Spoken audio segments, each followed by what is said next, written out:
Ad still looking good? I haven't looked because we haven't done anything, so Nah. it's kind of too sad to look. Yeah. I was kind of too depressed. They still haven't written me back about that email I sent with all the... Which they always write back. Yeah. I'm thinking about sending it to... There's a... Never mind. We're on this shit. We on this. What's up, everybody on YouTube? Fuck you guys. Space Tiger. How you doing, pal? Thanks for being here. Thanks for being a sweetheart. Can you check that out from your phone, see if it looks okay? Yeah, looks good. At least it looks all right. Yeah. What about the sound? How's our mouths? Let's see how far off we are. Yeah, looks good. At least it looks all right. Yeah. What about the sound? How's our mouths? Let's see how far off we are. Yeah, looks good. At least it looks all right. I don't know. It looks all right. 5-second delay or so. 5-second delay? Because that just happened. So I mean, probably about the. No, I'm saying our mouth to the. Oh no! I mean, movement. yeah. No, we're good there. How's everybody Sorry, doing? guys. Hey, Nate. I saw Nate Norton at the Reds game. Oh yeah. He was like, Nick, Nick. And I turned around and I saw him, and it was like love at first sight. Oh. I saw him there. He was, you could tell he was looking for me. I didn't tell him I was going to be there, but you could tell that he felt some type of presence. Just felt the magic in the air. He did. He said, "Can you feel the love?" And he ran up and he's like, "Can I fuck you?" I said, "This is my wife, Stacey. Can I fuck you?" Is what I'm asking you. My mic stand needs some blue chew. I said, "Nate, stand back. There we go. That's Get your better. boner back." He said he was a little drunk. He seemed all right. It's all good, brother. It's holding it together. Dude, this weekend was fucking rough for me, man. I drank some filler. so much this fucking weekend. I drank a lot Saturday night, but I was okay. God, dude. I'm trying to think about it. Just beer? Yeah, a little bit of bourbon on Sunday or Saturday during the fight, but Ooh-wee. it was rough, man. We ain't getting any younger. But it was fun. We ain't getting no younger. I wasn't hungover at all any of the days. That's impressive. Yeah, I don't remember what I did Friday, but I'm pretty sure I drank on Friday. So I'm pretty sure I died. Friday, Saturday, Sunday, Monday. That's a fucking good couple days for me. Fastest 3-day week of my life. Man. 3-day weekend. For real. Did you know? I need more of those, though, man. That 3-day weekend was pretty fucking banging. Did you work Monday? No, fuck no, I didn't. We went to the pool. Spent the last day of the season at the pool. Closed that bitch out. Chirp, chirp. It was good. It was fun. Can't wait till next year already. I'm ready to buy my passes again. Fuck that place. I like it, man. It's a good place. Yeah, pool's fun. It's a lot of fun. I like going to the pool. I like getting my asshole wet.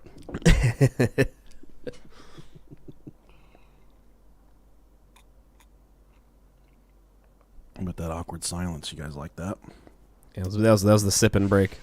All right, let's get this show started. Hang on. Korean Cutie's pissed off at us because even though when she said she's the only person that ever tunes in, that's because you're too cute. We can't say hi to you. Hello, KK, Korean Cutie. Thanks for being here. Hi. Sorry about that atomic bomb. That was Japan.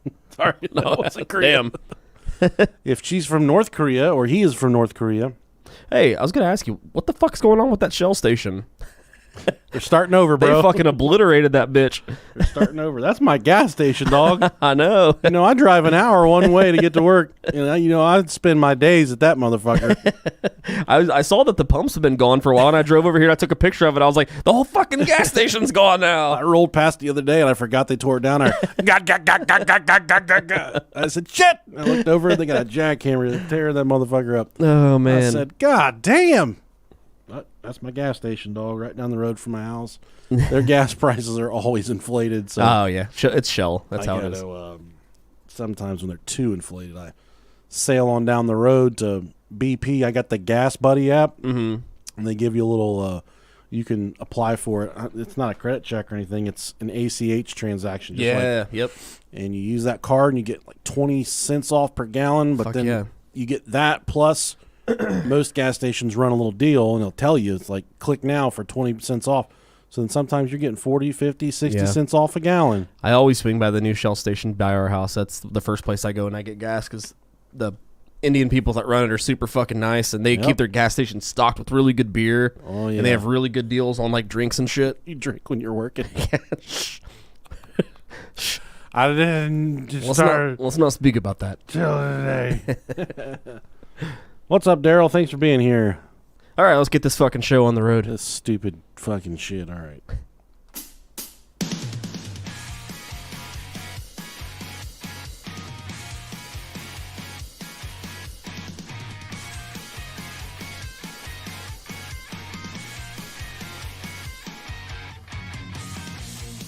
Welcome to the Nickelback podcast. I'm Chad Kroger. Thanks for being here. This is the Cream Spot, a.k.a. the Brohio podcast. Hey, guys, I'm the delicious Nickalicious. Hey, I'm Rob Dog. Hey, guys. What's all the rage about Nickelback's new album, dude? Everyone on TikTok's like, they're mosh. I haven't listened to it yet. It's just the beginning of the song. It sounds really fucking stupid heavy.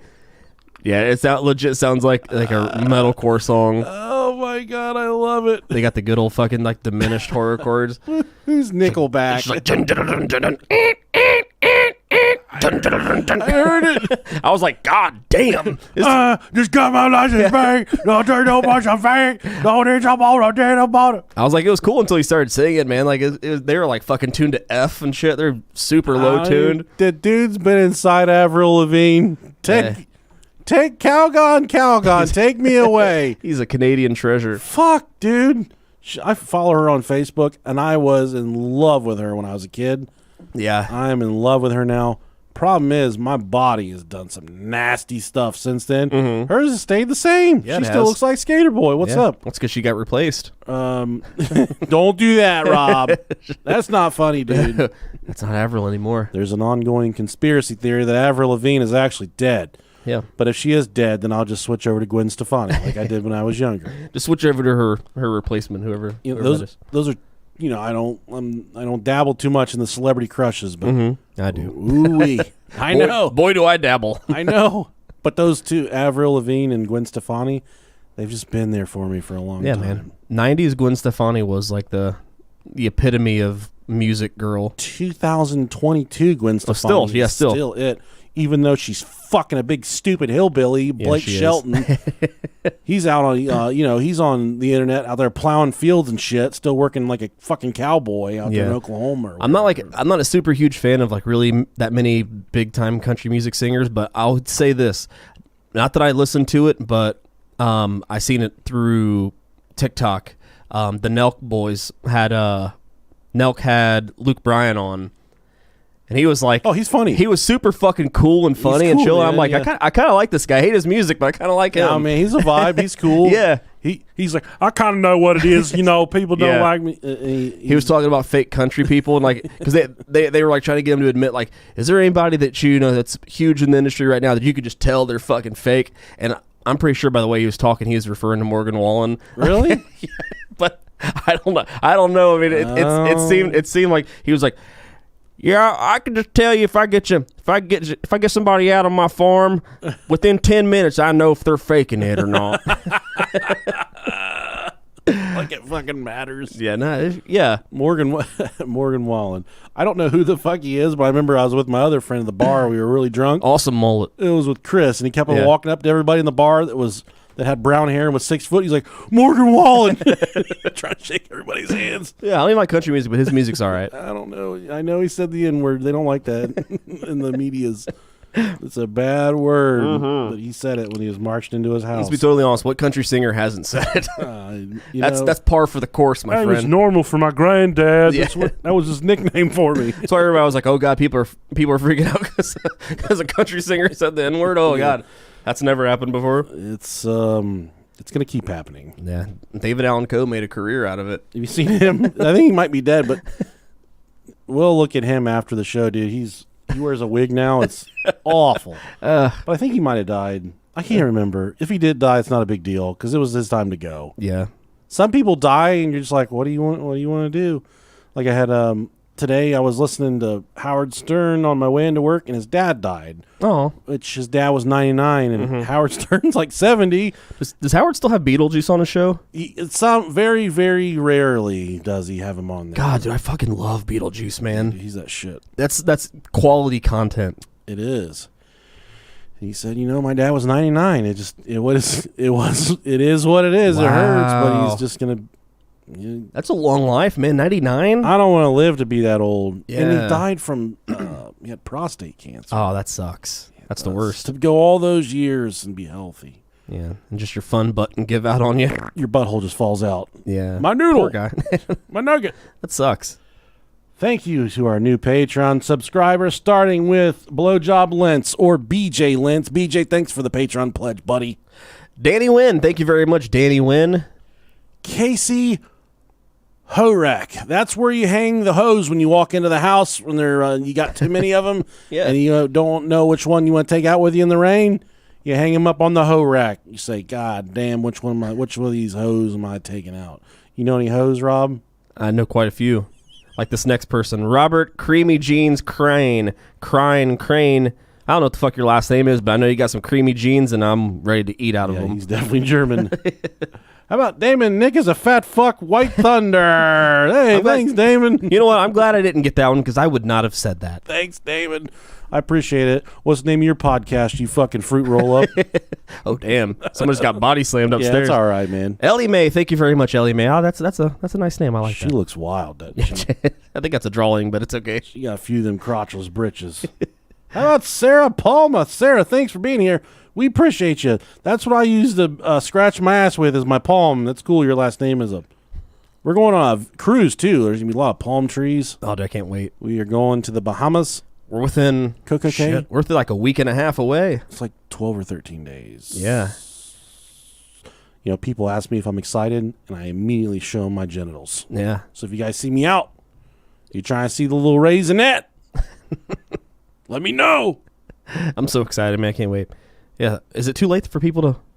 I think you can still go. The prices have dropped. COVID restrictions are lifted. Prices are dropped. There's no COVID restrictions. The price for a room, you can get the rooms for two people after taxes, port fees, a little over $500. That's split, so $250 a piece. $250 a piece, but that gets you all the food that you can eat. That gets you, water, milk, tea.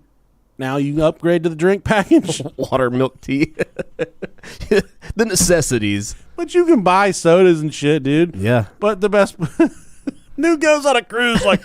Let me get the milk. You know what would make me feel a lot better? A nice glass of milk. Who says that on Yeah, land? if you're an adult and you're ordering milk...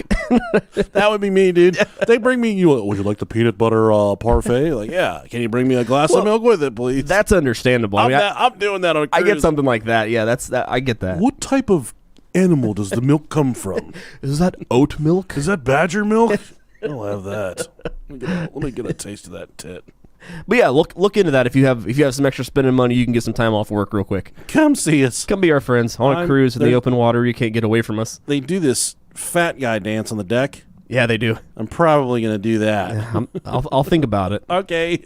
You got to get fatter between now and then. I got to put on a couple pounds. Got to get fatter. Yeah. I'm prime. I got a fat ass, so I might just pull my ass out and start twerking. That'll bring my handicap up a little bit. I got a fucking broken foot too. So foot. I put my surgery off until the day we get back from the cruise. So Okay. That's when I'll get my fucking foot put back together. Just get to aching and shaking. It hurts. It hurts, man. All right, next we got Dan Baxter Clark. Thank you very much, Bastard Baxter. Bastard. How about Tommy McKenna? He was a famous zookeeper, wasn't he? I don't know either. Something like that. Did you see that wolf that escaped the Cleveland Zoo yesterday? No, I didn't. That's great. They said the people were walking around the zoo and the fucking wolf trotted past. One of the Mexican wolves got loose. Oh, damn. Up there, and everyone said, God damn. Wolves don't fucking play, dude. Just fucking wolf walking by and it's just like, ¿Qué pasa, amigo? It's just like, oh.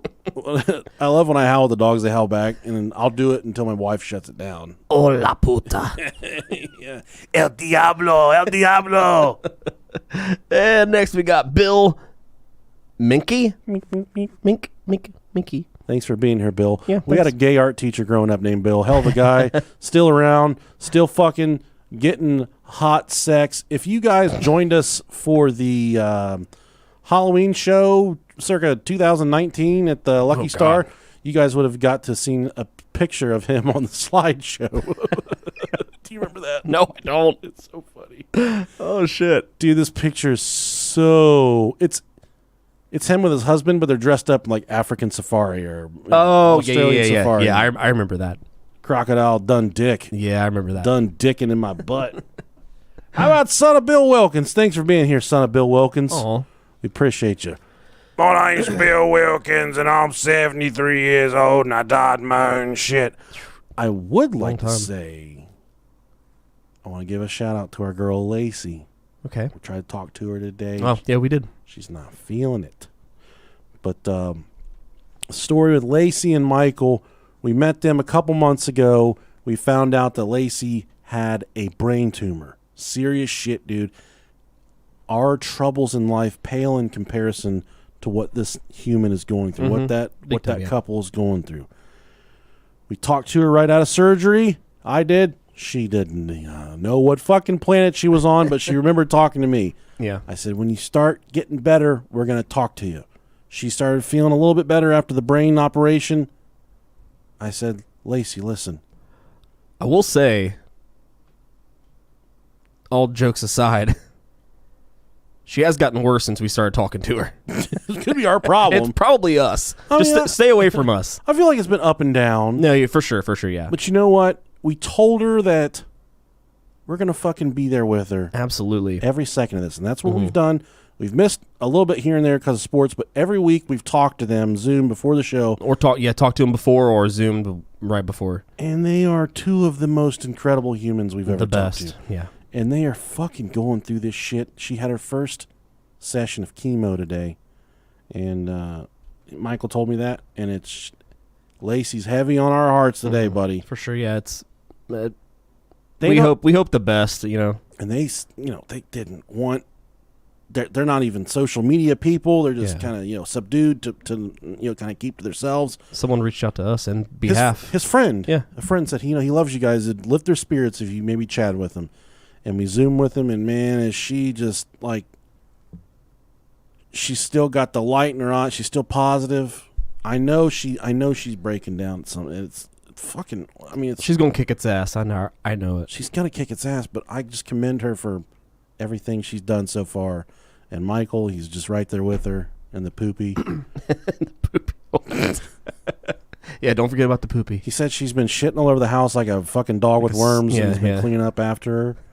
So I don't know if that's going to get straightened. Maybe she's just doing that because she wants to. I mean, I feel like at some point you can just say fuck it. But Michael and Lacey, we love you guys. We're thinking of you guys. You're heavy on our hearts. You're beautiful people. Thank you for the friendship that you've given us so far, and we'll never forget the opportunities we've had to share with you guys, and we're going to keep on doing it. Yeah, it's always really cool whenever somebody's going through some really heavy, crazy shit that we couldn't even begin to, think of. I mean, everybody knows somebody that's gone through something similar, but I mean, Awful, dude. yeah, and it's Awful. to be considered as some sort of a getaway, or just to be able to talk to somebody and kind of help them through something. It's an honor It's surreal for us. It is. They've got a stupid fucking dog, though. That thing is all over the place, bashing into the walls and shit, jumping up, trying to fucking take the camera out. Yeah. God, beautiful dog, dumber and shit, though, And they'll tell you, I say, what's the dog doing? I say, he's just being fucking dumb. So, this isn't just me. This ain't just the Basil Hayden talking. No. I think one time we were in the middle of talking to him, and we look back in the background. The dog was just laying on the couch with its legs wide open, dick hanging out, Big old dick. big old balls. How about this news article, Rob? Sure, let's go. Teenager hospitalized after USB cable gets stuck inside his penis. If I had a quarter for every time, I'd have You mind if I charge my phone real quick? about $275. A teenage boy was sent to a hospital with an unusual problem. Oh, teenage boy. We had a review this week that said we were child molesters or something like that. What? I said, that's upsetting. I've never fucked one child. They call us pedophiles. What? I'll beat the fuck out of so many pedophiles. Right. I've got jackets. How many? Yeah. The state used to pay me to beat pedophiles. Wow. I've got a jacket, dog. You know, I've ruined more pedophiles' days. I've been called racist, but never a pedophile. That's where I draw the line. I'd say what the fuck ever. Yeah. Let them have their day. That's okay.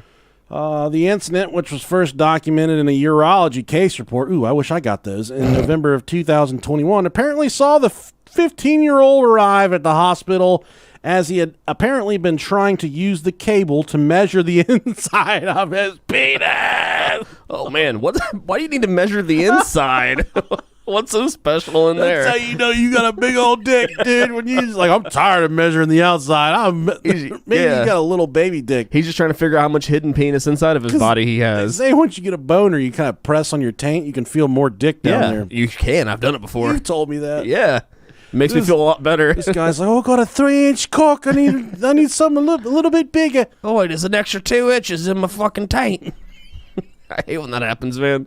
Either that or you're feeling a turd, one or the other. Oh, he was measuring the inside of his penis. However, the cable had become tangled and knotted while it was inside him, causing him to lose blood through his urine. Oh, man. In the report, the doctors wrote, the 2 distal ports of the USB wire were found to be protruding from the external urethral meatus. Meatus. Whilst the middle part of the knotted wire remained within the urethra. The patient was an otherwise fit and healthy adolescent with no history of mental health disorders. There's a picture. Yeah, dude. That's not some big balls. That's not a bad dick. I mean, look at it. It's a 15-year-old dick. No wonder why we're It's an X-ray. Don't kill the messenger. We're not the one that put it on a website. Hey, man, if my dick looked like that when I was 15, I'd be like, hey, you guys want to see my dick? I'm 36 and mine still don't look like that. Look at it, just sleeping on his sack. It's got the gonzo nose. It's all snoozed out. No wonder he was measuring that thing. The teenager, who's from the UK, had been taken to the medical facility by his mother and confessed to the medical experts when she was out of the room he had used a cable instead of a ruler as means of sexual experimentation. An attempt to fish the cable out using a metal rod proved unsuccessful to the amount of knotting that had occurred, forcing the team to do surgery on the bay in order to retrieve the cable. They have a picture of the bloody cable. Yeah, oh, God. Put it up on YouTube. That's an old school micro USB, dude. Yeah. That's a fucking 20-footer or something. Yes. Oh, man. In the report, the doctors explained the procedure as a longitudinal penoscrotal incision over the palpable foreign body was made, and careful dissection was undertaken through the deeper tissue, splitting the bulba spongus. I got one of those upstairs. I play with it in the bathtub. Both ends of the wire were pulled out successfully through the external urethra meatus. Both ends of the wire were pulled out successfully through. Okay, I already read that. Stay away from my urethra meatus. Thankfully, the young man recovered well from the surgery and was discharged shortly afterwards. In their notes, the urology doctors admit that although cases like that are not out of the ordinary, particular cases like this are considered to be unusual. Let's get over here to switch this over. We gonna do that. And that's rough. See if there you go, YouTube. There it is. You guys can see it real quick. Look at that motherfucker right there. Ugh. He had that crammed up in his dick. Man, dude, that's a long cable. He's already more man than me because I would never, ever do that. How did he get that? How did he get it in there? I don't know. Look at all that blood. Yeah. That's a nasty, nasty boy. You know that? Yeah. What sucks is you can never get the USB plugged in the right way. He's probably flipping it around, trying to get it in right. Am I right? You know, I piss in my USB cables all the time to try and clean them out. Poor guy. I have never once put a USB plug into my computer and got it right the first time. I thought you were gonna say, my dick. Never put one in my dick. Well, I haven't. That's full blown. That was one of the old. You definitely got that out of. Dad's got a junk drawer full of cables. Yeah, that's like where he has I think charged a digital camera that he could take all the nudies of his mommy back in the day. Man, if you've ever gotten a USB cable stuck in your dick, send us an email, brohiopodcast@gmail.com. Ooh. We'd love to hear from you guys. Please, yeah. We need all the USB dick footage we can possibly get. And how about we take a quick break right here? Okay. For a couple of our sponsors. Thank you. Okay, what about Bethany Deaton? What about her? You know about her? I do not. You don't, because this is a deep one, dog. Okay. Bitch is wild. Deep, deep. All of these people in this story were wild. So the research I used was from Unresolved, and I didn't realize that was another podcast until it was too late. Wait, what is it? Unresolved. Good podcast. It's a good true crime not my style. That's all it's called? It's called Unresolved, I think. Okay. But this was just a transcription from his actual podcast. Oh, okay. Cool. So I couldn't copy and paste. Right, yeah, That would just make me, a fucking idiot. You're just an asshole. Don't be an asshole, Rob. Well, hopefully If you're going to steal, at least cite your sources you're stealing from. yeah. Hopefully I get this right.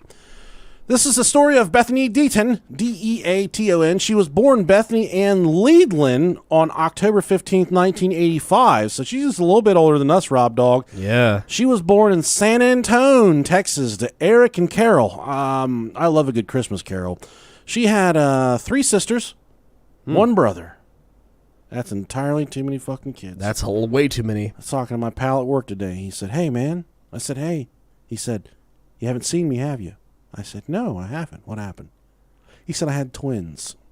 Ooh. I said, "Brother, what do you got before that?" He said, "I got 2 of them. So now I got 4."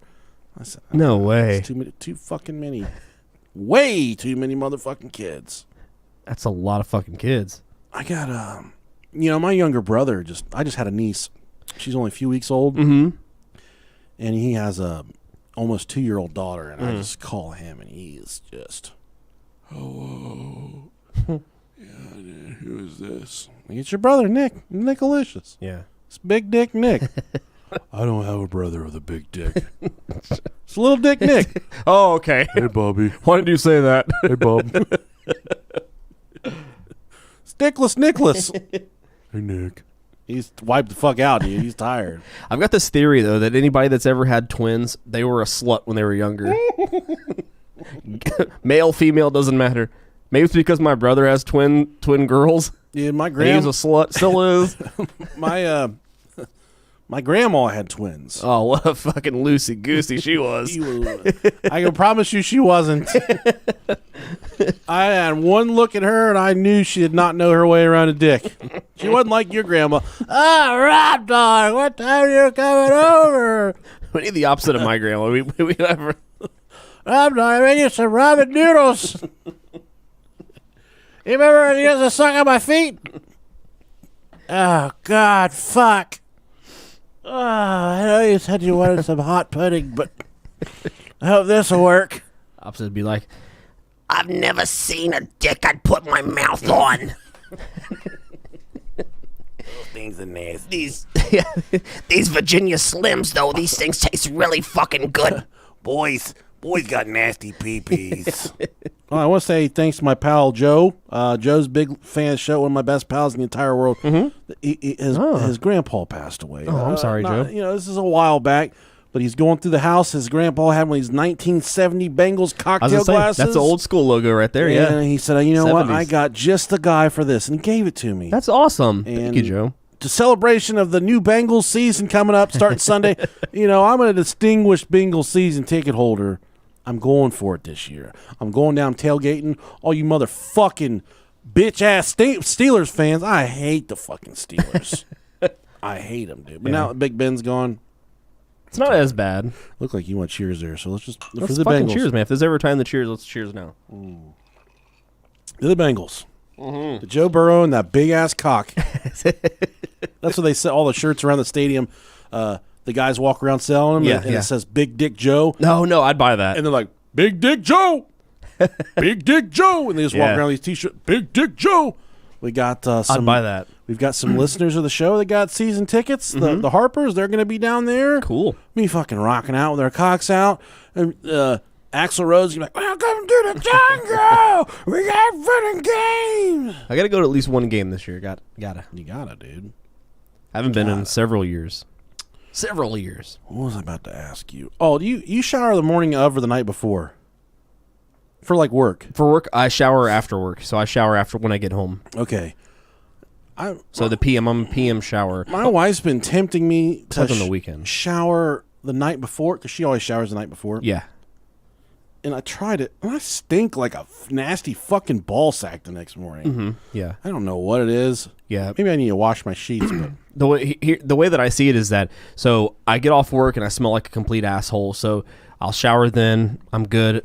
I wake up. I sweat when I sweat when I sleep. So once I wake up, I'm already smelling like shit anyways. Just go for it. I'm just gonna go through and just continue the ball funk until I get back after work. yeah, perseverance. Yeah. I smell good as fuck and I'm off of work though. Persevere that ball funk. Yeah. What kind of cologne do you wear? It depends. So well, I love their underwear, but I don't know about their cologne. they depend. I shoot my pants. I'll poop my pants. I'll wear. My go-to is the one by Dolce & Gabbana. All right. There's a couple others that I got. There's some. I got that Coach Black. I don't remember which one I wear.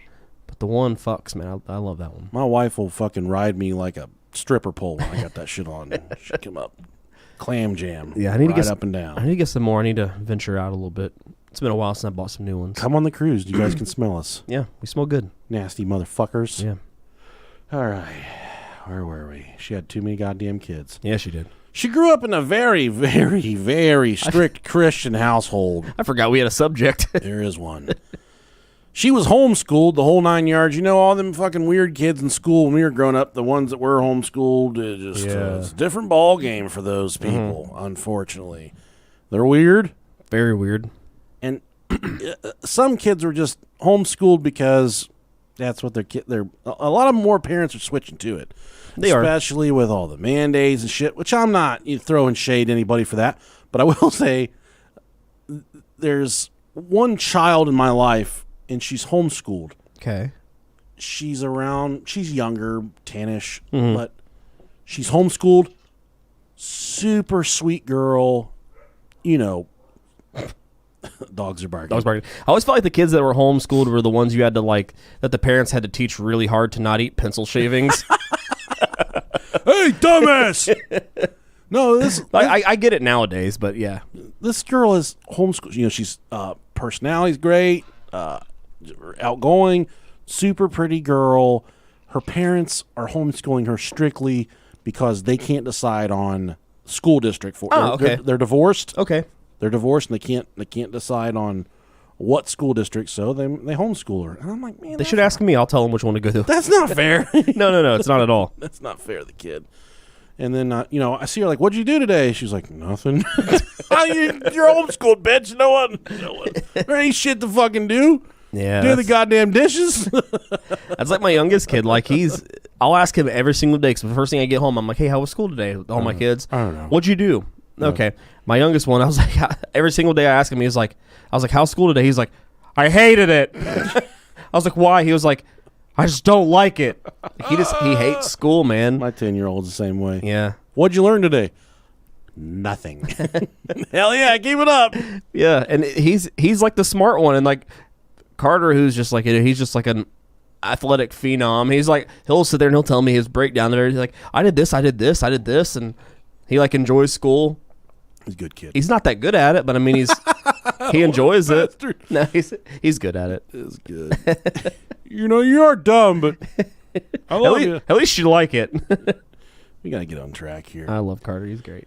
She would eventually move on to high school to gain some semblance of a normal life as a teenager. Her parents did allow her to attend the local high school. When she went to high school, that's when she met her best friend, Taryn O'Brien. If I've ever heard of a person that sounds annoying by the fucking spelling and what their name is. Taryn O'Brien. Taryn. That's what I'd be doing to the pussy, bro. I was waiting for it. Taryn it up. O'Brien. Taryn said that when they were growing up in school, Bethany would write letters to her future husband and had the perfect vision of how she wanted him to be. Now, we hung out with some really weird fucking girls in school, Rob. Some of them we don't talk to anymore. Right. But I didn't know of any of them that were writing letters writing letters to their future husband and writing letters kind of describing what they wanted their husband to be like. Yeah, that's really weird. And another thing, like Bethany was she wanted kids. Like, that's like from a very young age. She's like, oh, I want kids. When I was growing up, I was never like, I want kids. Sure. I want them. You know, when I got a little older, I'm like, yeah, that'd be cool. It'd be all right. Yeah. And then you just quit pulling out, and then the shit happens. They come, I come, and the kids come. That's how it works.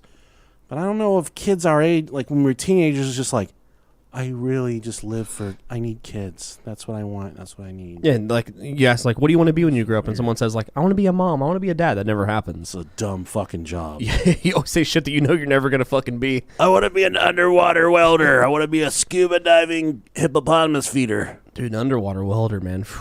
They make fucking bank. I couldn't do it. Too scary. Too dark. Too scary. Super deadly job. Super deadly, but very scary. Yeah. I'm so afraid of the deep, dark ocean. Oh, dude, me too. If I fall off that cruise ship, you better fucking get my ass. Like, I ain't even going to try to swim. I'm just going to let myself float, like sink. Rappel down. Get me fast. I do want to, like, make a... It's going to be like, throw me some sausage links. Run down to the breakfast buffet. Fuck the life vest or lifeboat. Just throw me some sausages. Yeah. Giggity. Bethany was an exceptionally talented writer. Okay, so much she received a scholarship to attend Southwestern University just outside of Austin, Texas. Hell yeah! I said, where are you going to college? What? I'm going to Southwestern University. What? That's just outside Austin, Texas. What?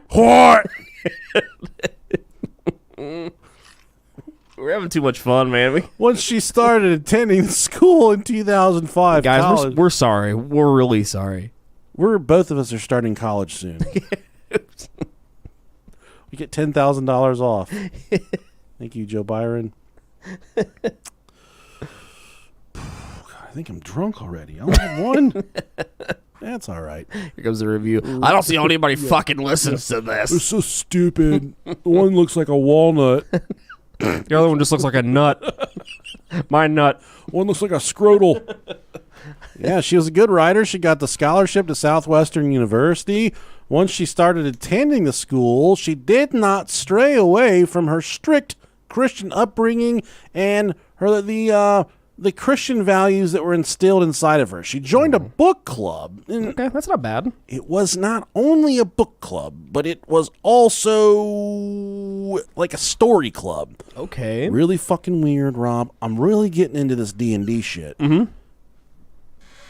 I'm almost there. I'm almost ready for my first adventure. For your debut? For my debut. Yeah. I have no doubt in my mind that I will be a phenomenal dungeon master. I absolutely believe it. I can weave a tale right now in front of us. I could weave one up and you just be like, I gotta go on this adventure. But I gotta play the game first. Learn the ropes. Also, yesterday, this is so exciting for a 34-year-old man. I started Lord of the Rings. Never seen it in my life. You just started it? Never seen it. Oh my God, it's so exciting. I've got an hour left in the first movie. Oh, dude, just wait till the second movie. But dude, it's so cool because I'm 34. I'm getting to experience this stuff for the first time. Dude, the second movie's so fucking good. Yeah, and the first one's tits already. It's good. It only gets better. So much fun, dude. It's just so adventurous. One of the best movie trilogies. And then you get to go to the Hobbit series after that. I've read the Hobbit books. But oh, dude, I'm so excited for you. Peter Baggins, yeah, good looking feet on those motherfuckers. Got some hot ass toes. Nice, weathered, hairy, big. That first one, Fellowship of the Ring. Mm-hmm. It's 2001. That's a good looking movie for 2001, bro. They all still are, man. Good looking movie. I can't wait to finish it. I'm gonna finish it tonight. I know she's gonna try and fuck me. She tried to fuck me last night, and I was watching Lord of the Rings. She said, "Where were you?" So I was watching the LOTR. Yeah. What's up? Come get me next time. Knock on the door. But this was, she wasn't really in a book club. It was like a book club / story club. They kind of obsessed over fantasy books, Chronicles of Narnia, nice. Lord of the Rings trilogy. But most of all, the thing that they obsessed over the most was Harry Potter. That was beautiful. Yeah, it was beautiful. That's my life. But they're all Christians, so they're fucking stupid. I love Harry Potter. That's another one I need to finish. I'm obsessed. You got to read them, or at least listen to the audiobooks at least. Yeah, I can do that. I do that every single day. Every day. they were all very religious people in this story, in this book club, and that made them a very tight-knit group. And this is a quote by someone in the group. It says, the books fueled our sense of being on a divine mission. One of their chief attractions was a sense of belonging to a secret club with the exclusive access to knowledge and power. That was the root of our whole ideology. Now, Beth, she's in this book club, the story club. She's a great writer. They're kind of focusing on these fantasy novels. Seems like a good, wholesome, way to live your life.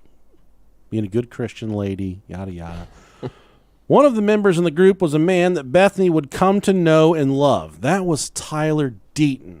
Yeah. He's the other half of this story. Okay. Old Tyler Deaton, Tyler Big Dick. Pretty sure he subscribes to our podcast. He does. He definitely doesn't.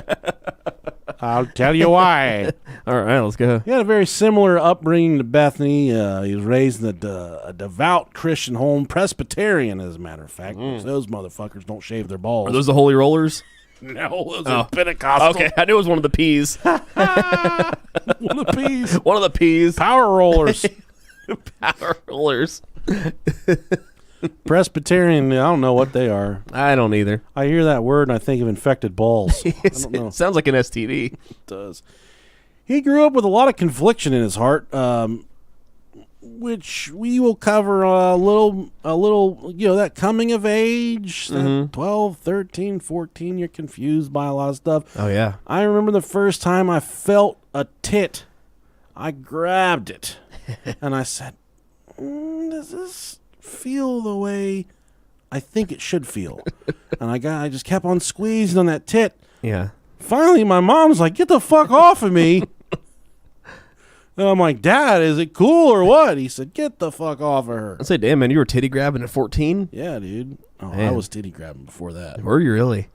My beans were gone when I was 14, dog. Like the eagle had already landed when I was 14. I think the eagle landed when I was 13. Yeah. Man, that's crazy.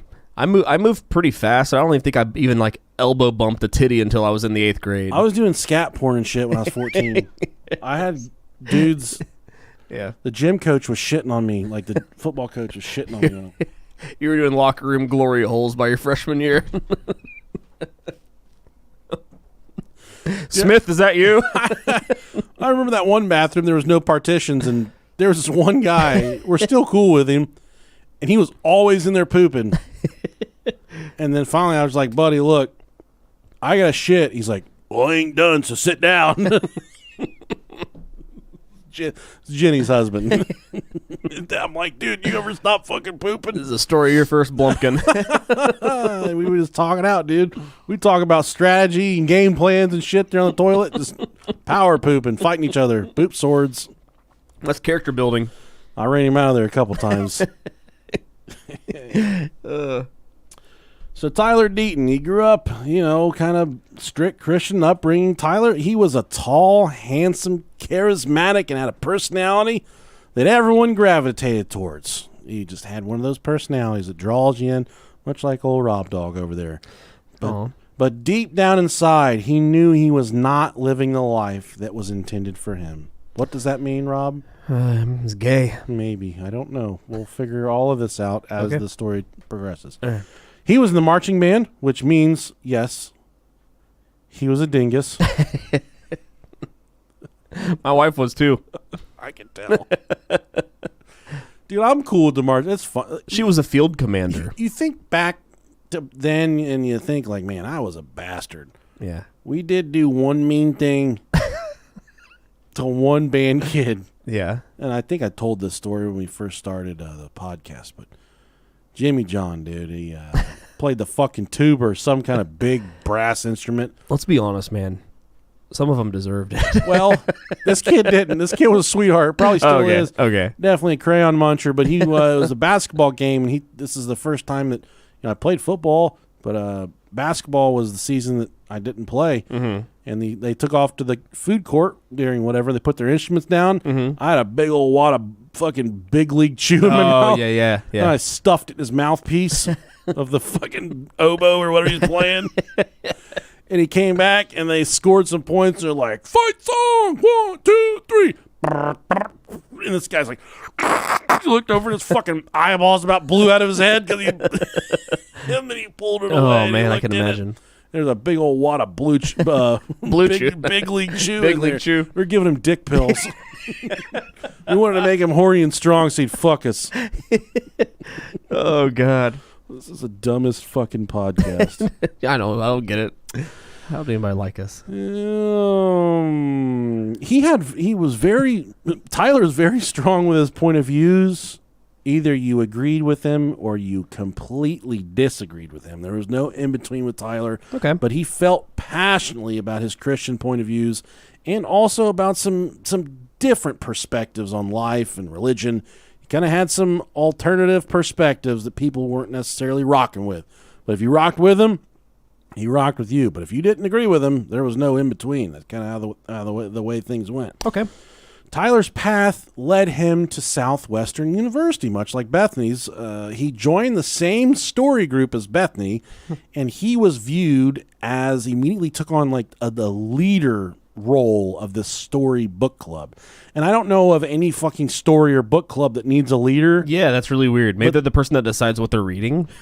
I don't fucking know. I don't know. He just sits there and pretends to be Dumbledore for hours. I know who Gandalf is now. I didn't Gandalf. I didn't know who he was before. Gandalf the Grey. Yeah, Gandalf the Gay. He had that strong personality, charismatic. He was focused on his views and thoughts. He was a true leader. So naturally, it was a natural position for him to be the leader of this book club. They kind of viewed him as some type of mystical being as well. They leaned on him. They thought that he had certain outlets to God, to talk to God. He has a different relationship with the Lord. So they kind of said, oh, this guy is a chosen being, something different about him. They thought he was a little... He had that cult leader personality. Well, we're going to get there too, Rob Dog. I figured we were. One friend said that Tyler was using a mysterious, quote, mysterious power to control others in ways that were unexplainable. Also, another quote, in the years I was with him, things were constantly happening that I had to shrug away as being the work of the Holy Spirit. Tyler would raise his voice and say, Jesus, and the neighbor's music would immediately stop. He would tell the birds to fly away, and what would you know? The birds would fly away. He would place curses on my appliances so they wouldn't work, and then the appliances wouldn't work. Have you ever fucking put a hex on a toaster before, Rob Dog? Not on a toaster, but I have a person before. Did it work? It kind of did, yeah. What? No way. I swear. Get the fuck out of here. I swear. Witch. I will take you to the stake right now and burn you. I wasn't. You're a witch. But it was someone that me and one of our friends hung out with, and he was. Witch. He was. Was it Ben? No. Okay. No. Wait. It is a Ben. Yes. The stinky one or the old one? He lived across the street from Brent. Yes. That dude, I did wild shit with it. Yeah. I'm like, hey, what are you doing with them chicken Voodoo bones? dolls. Yeah. Voodoo dolls, yeah. It was chicken bones for me. Yeah. He's like, are you done with those hot wings? I said, what? He made voodoo dolls out of grass. He said, I need those hot wings. I need the chicken bones. It was him, man. Yeah. It was Ben. I went home. I said, Mom, I don't ever want to go back there. Yeah. That guy's fucked. He's eating rocks and shit. Cut himself. I remember he cut his thigh open. He needed blood for something he was doing. He's like, does anybody have any blood? I said, yeah, I got a lot. Why? What do you need? He's like, I need like real blood. I said, no, you got the wrong motherfucker. This dude whips out a Swiss Army knife and slices his thigh open. Oh, man. And starts squeezing blood out. I said, what are you doing with that? He said, I'm going to hurt someone real bad. I said, come on, dude. We got to get the fuck out of here. This kid's going to get us arrested. Yeah, dude. Fuck us up. He was the same as that kid. This is when he was in his voodoo doll stage making, and he had to do spells and shit to like. But there was this one specific girl that he for some reason did not like. Been there. But everybody liked her. I think he just liked her, and he was just mad because she didn't like him. Is one of those things. Probably a stinky vagina. I'll tell you who it is off though. Just remind me. pH and balance. you definitely know her. But like he said, like there's this one time that he cast this spell on this thing, and he was like sticking it with needles and shit to like make her hurt. he said after he got done like fucking jabbing it one night, it got up like as he was sitting there, and it got up and it fucking ran and jumped out of the window. Way. It jumped out of the window and he couldn't find it. It was gone. Get back here! He was like, I was just about to fuck you. Get back here! No, dude, it was crazy. Weird shit. That's dumb. Weird dude. shit. I'll tell you who it was afterwards. Remind me. Oh, fuck a voodoo doll. And then he found it in a tree. He found it in a tree. Dude, that dude friend requested me a few weeks ago. I said, I ain't talked to this motherfucker in 20 years. I said, not today, Satan. He had one of those gas line poles where they stuck in the ground to mark where a gas line was in his closet. Because he was like, we were like, why is this in here? You He's never like, know when you're going to need one of those. He's like, I stole it. Oh, God. man. That guy is definitely fucked up now. He's looking for me the other day. All right. Sorry, guys. No, that's all right. So many inside jokes. Tyler, he did embrace this leadership role, this mystical being. Good. It made him feel closer to God, but it also made him more powerful over the group. Tyler was such an overpowering presence that Bethany, the subject of our episode here, she became infatuated with Tyler. Sure, naturally. She could tell that something was a bit off about him, but that didn't stop her from the intense attraction that she was feeling towards him. She felt that God had arranged for the two of them to be together. Oh. God works in mysterious ways. My fucking dog got ran over by a tank. God works in mysterious ways. Well, fuck God. Fuck that That's a soundbite right there. In the summer of 2007, two years after they started college, Tyler went to Pakistan, where he claims God talked directly to him. Where? Pakistan. Right next to Kazakhstan. She got out and she got that. The vagina looked like a slave of wizard. It inspired him to start a worship group, growing the book club he was already in. So while he's in Pakistan, he says that God spoke to him and said, "You must start a praise and worship group." So then the natural progression, he already had the people from this book club that kind of followed him and worshipped him. So then when they started the fall semester, he let everybody in the book club know that it was no longer a book club. This was a prayer and worship group, not a book club. Okay. In December of that year, 2007, Tyler attended a conference, like a church retreat, for the International House of Prayer, or as I like to call it, IHOP. Dude, I fucking love IHOP. That's what they call this church for short, too, is IHOP. No, they didn't. I swear to God, dude. That has to be copyright infringement. I don't know, but I do know every time I go to IHOP, that is the worst service in the entire world. Dude, it's the fucking worst. You get some fucking chicken head roll up to the table like, y'all trying to eat or get the fuck out of here. Yeah. I'm just trying to get a burger and some pancakes, if I may. They're smoking cigarettes, walking up to your tables and shit. God damn. What is it with late night breakfast places? Like Denny's were fucking awful. IHOP took over. This Waffle House over here, Dude, I love that one. That's a saving grace. that is a 5-star Yeah. cuisine experience. If you've ever gone to a restaurant like a Black Rock where you get to cook your steak at your table, that is an experience. Yeah. This Waffle House over here is a culinary adventurous journey unlike anything in the entire world. Yeah, we have one right by our house, and we do not go to it. We come to this one because it's so much better. We went there Saturday. I said, "Hey guys, 11 o'clock." They said, "You're our first customer since 8:30." Man. All right. I said, "Give me a double bacon cheeseburger. Give me some waffle. Give me hash browns with cheese and onions, and then give me a peanut butter waffle." Stacy said, "You get a waffle too?" I said, "Yeah, I'm getting a waffle." And then when we were checking out, she's like, "How was everything?" I said, "Don't you ever let me order that much food ever again when I come in here." She said, "You'd be surprised that wasn't that much compared to what some people eat." So, bitch, I'm trying to get the fuck out of here. Yeah, I am. As far as the food goes, I'm never disappointed in Waffle House. The service, I mean, you kind of know what you're gonna you Not get. this one. You get what you get. Yeah, that one's over here. I mean, if you go like at 3 o'clock in the morning when all the drunkards go in there, it's a little bit different. But if you go a little bit earlier, it's A+. It is. Yeah. All right. So he goes to this IHOP, International House of Prayer. It's a religious organization that was established in 1983 up north in Grandview, Missouri, by a man named Mike Bickle. The IHOP also, we're going to call it IHOP. That's what they call it in the religious circles. Okay.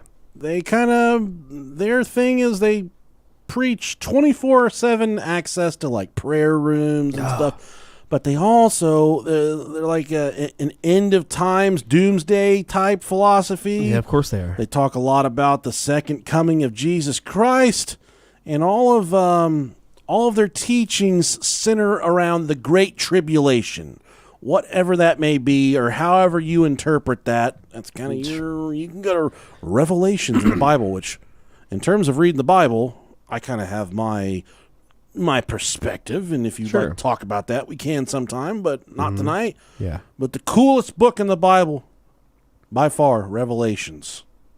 Cool book. It's the one where they make the most stuff up.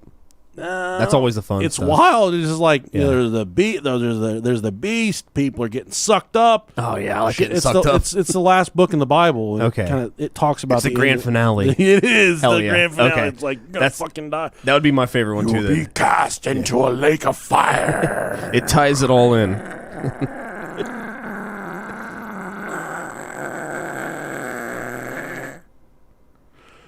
The Mount Doom.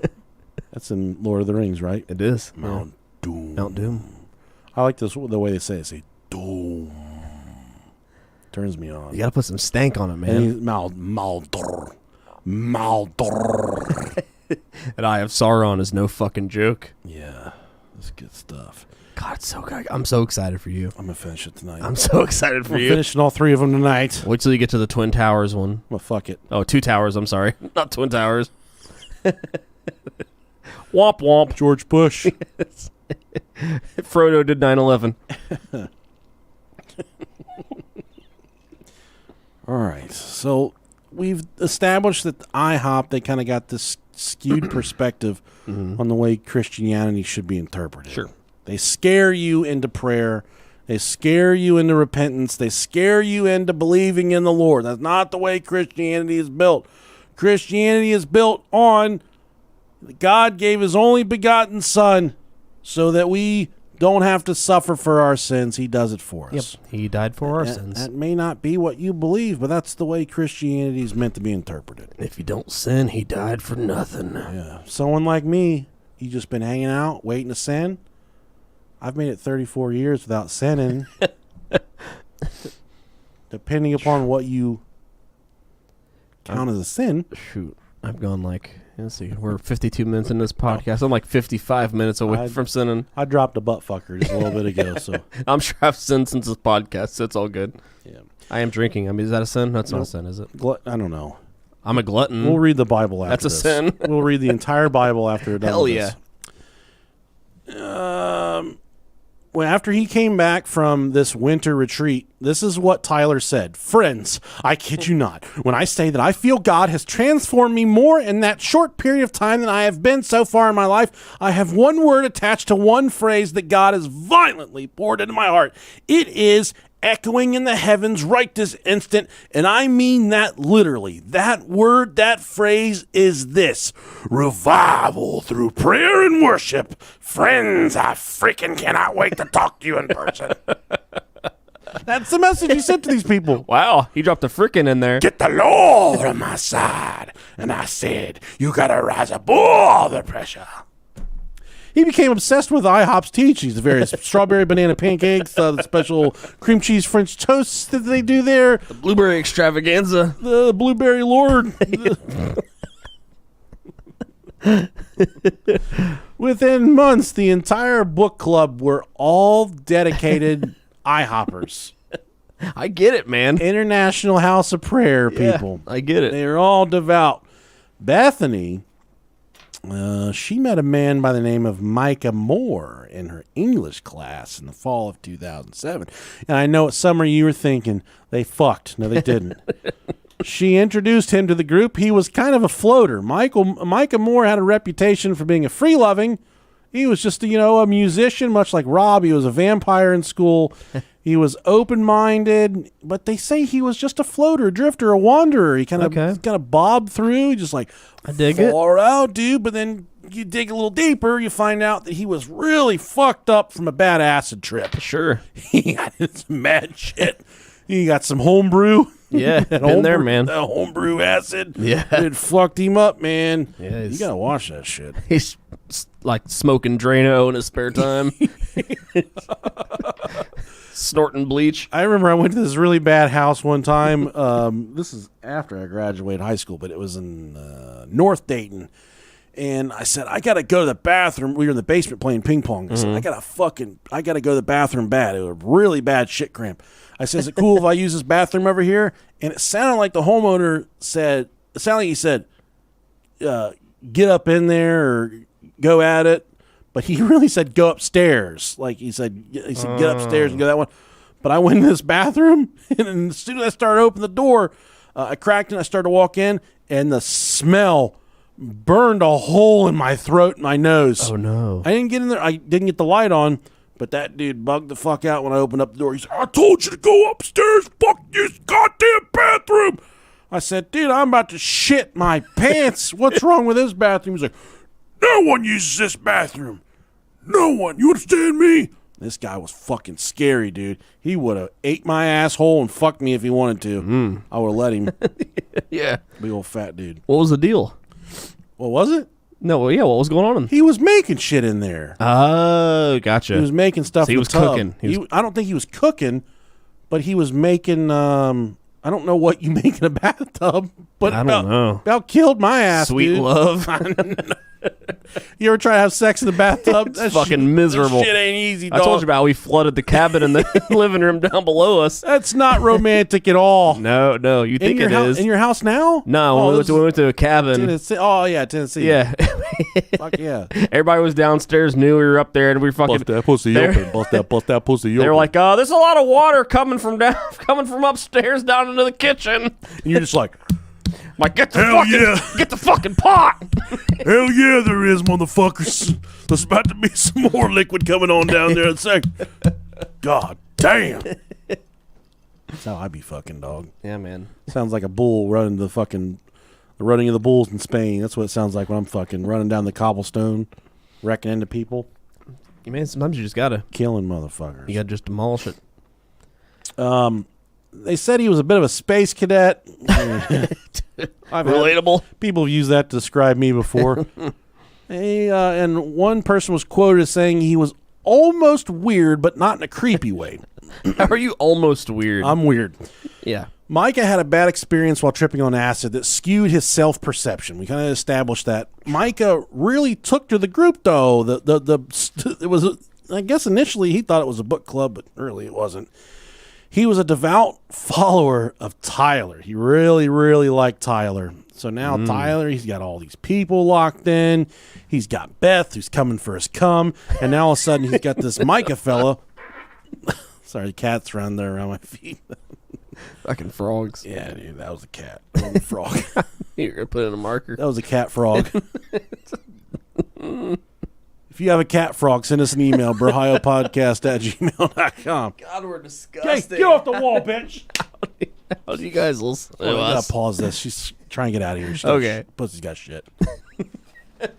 Pussy's got a shit. All right, YouTube. What's up, guys? How are you doing? Let's take this time to hang out, have some fun. As the pussy shitting. Oh, God.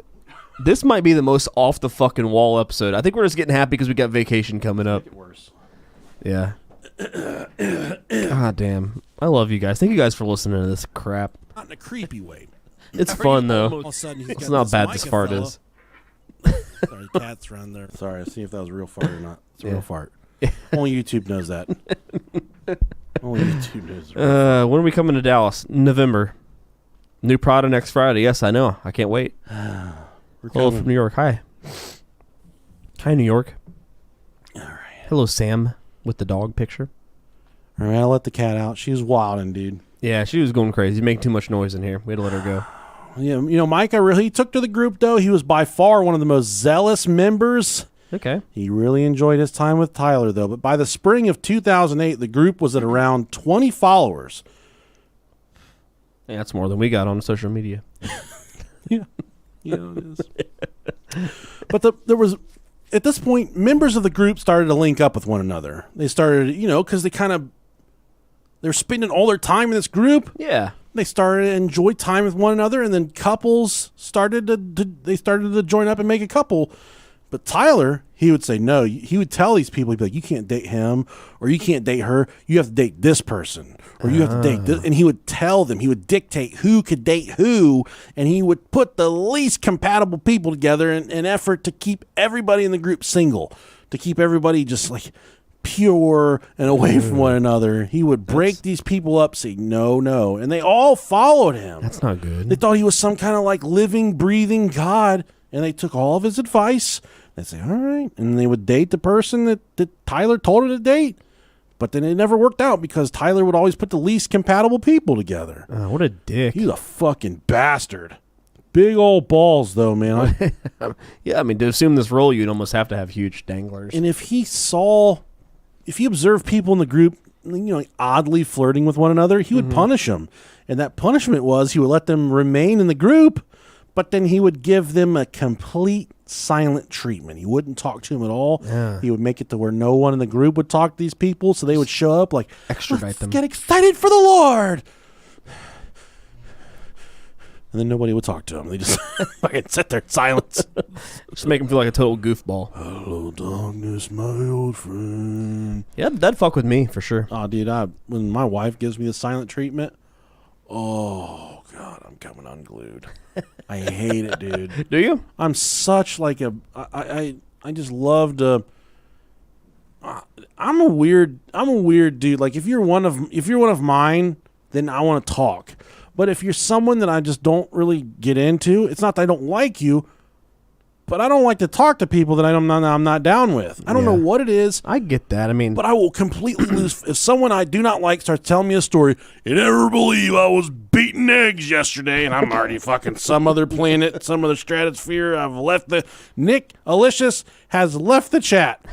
I will zone out, dude, and I think a lot of my problems, man, is my cell phone.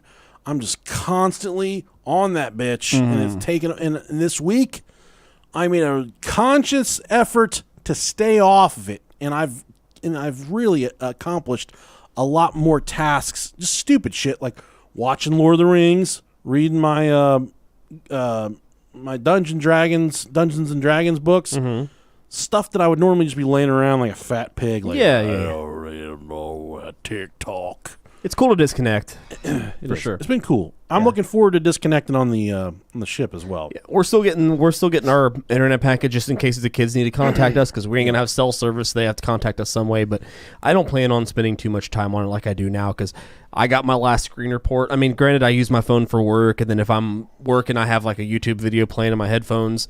Yep. 13 hours a day. It's pretty good. On my phone. It's pretty good. That's fucking bad. I can't rival that right now, but that's pretty cool. 13 hours is what my last one came at. It's like, it's pretty cool, man. but it did say I'm going down. Going down. Trending down. Trending down. It's good. The people in the group were afraid to speak up against Tyler in fear of alienating the friends that they had made in the group. They had no other friends outside of the friends they made in this Christian group.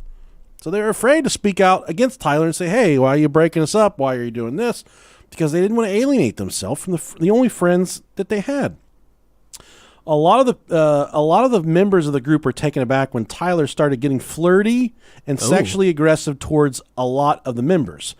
The only coincidence about all of the members he was being sexually aggressive towards was they were all dudes. Oh, damn. He said it was and they would say, hey, man, you're being a little touchy with the guys. You know, you're squeezing on their dicks and shit. And he would say it's a sign of camaraderie and friendship, and he would just brush it off. You ever seen a football game? They slap each other's asses all the time. Good game, buddy. Hey, good game. Good fucking game. Good game, Chachi. He said that it was bonding that brought both of them closer to the Lord. There you go. How close can you get than slapping another dude's ass? And many of them struggled to say no when Tyler began, and this was his MO. He would follow the guys back to their dorms, and he would do like these play wrestling sessions.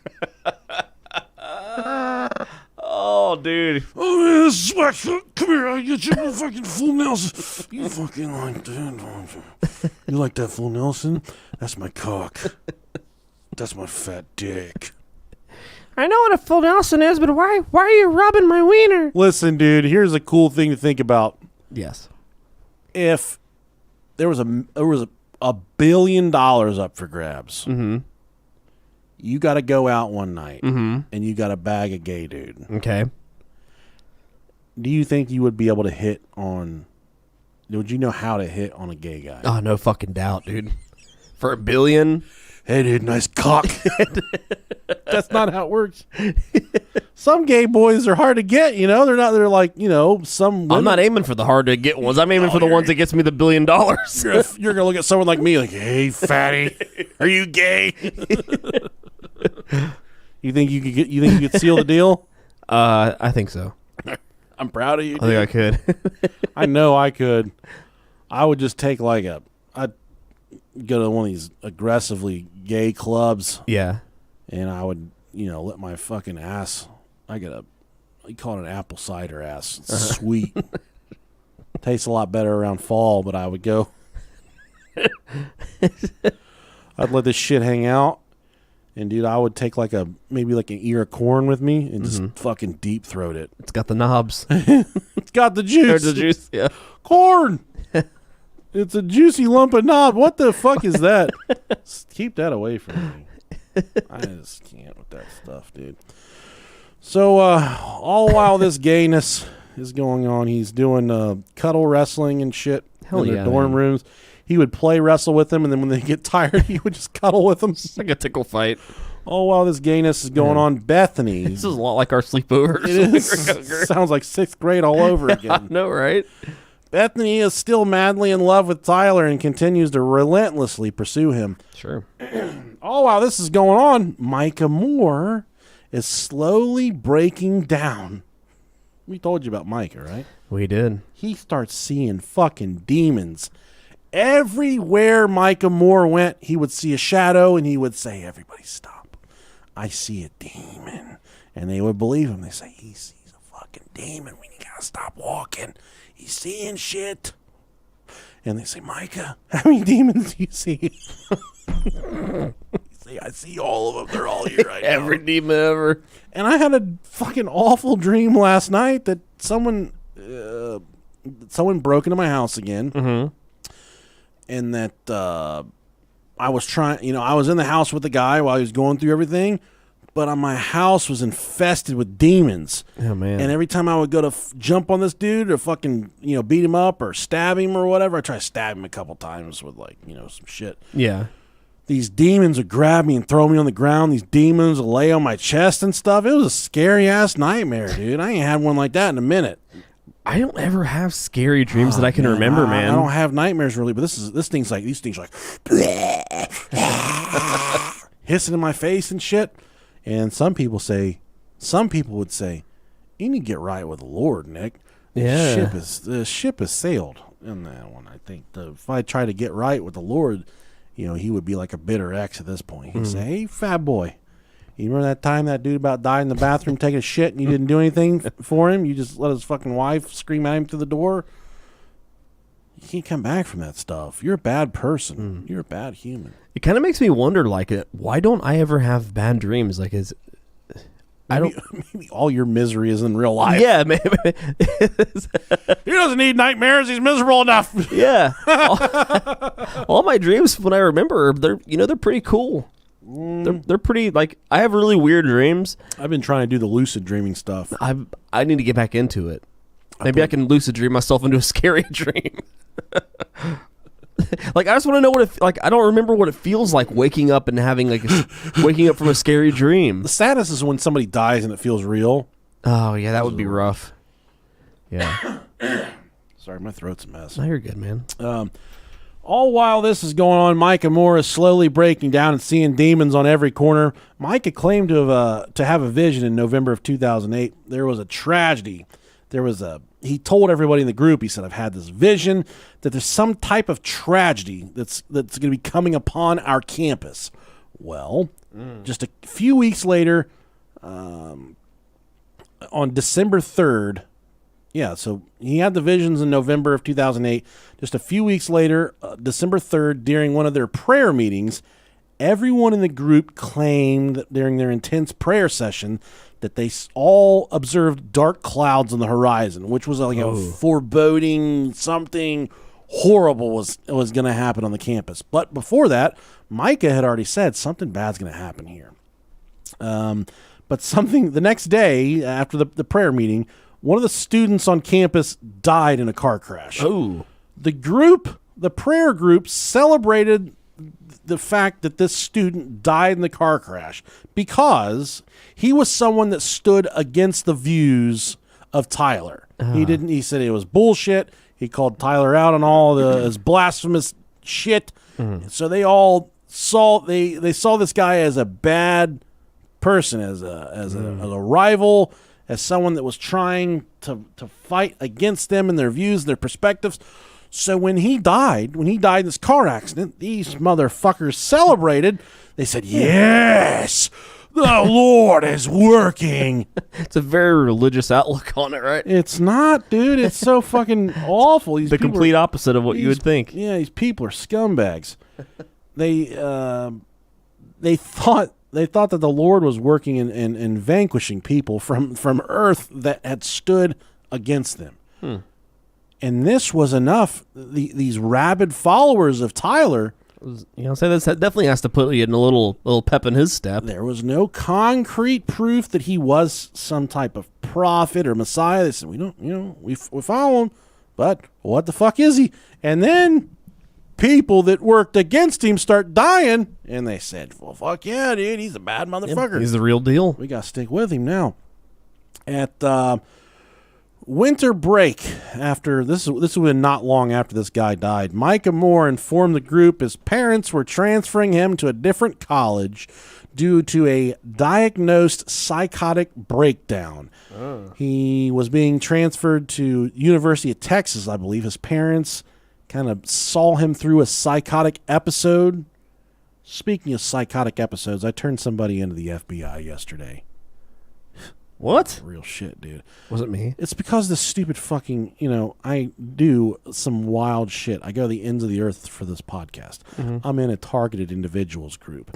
Some guy on there starts talking this whack shit about how if you don't hear from me and if you don't hear from me, I'm sick of it. I'm tired of it. I'm going to put it into it. This is no cap? You're not capping? I'm not capping, dude. Okay. Yeah, no. No cap. I went to the FBI tip website. I took screenshots. I turned everything back in.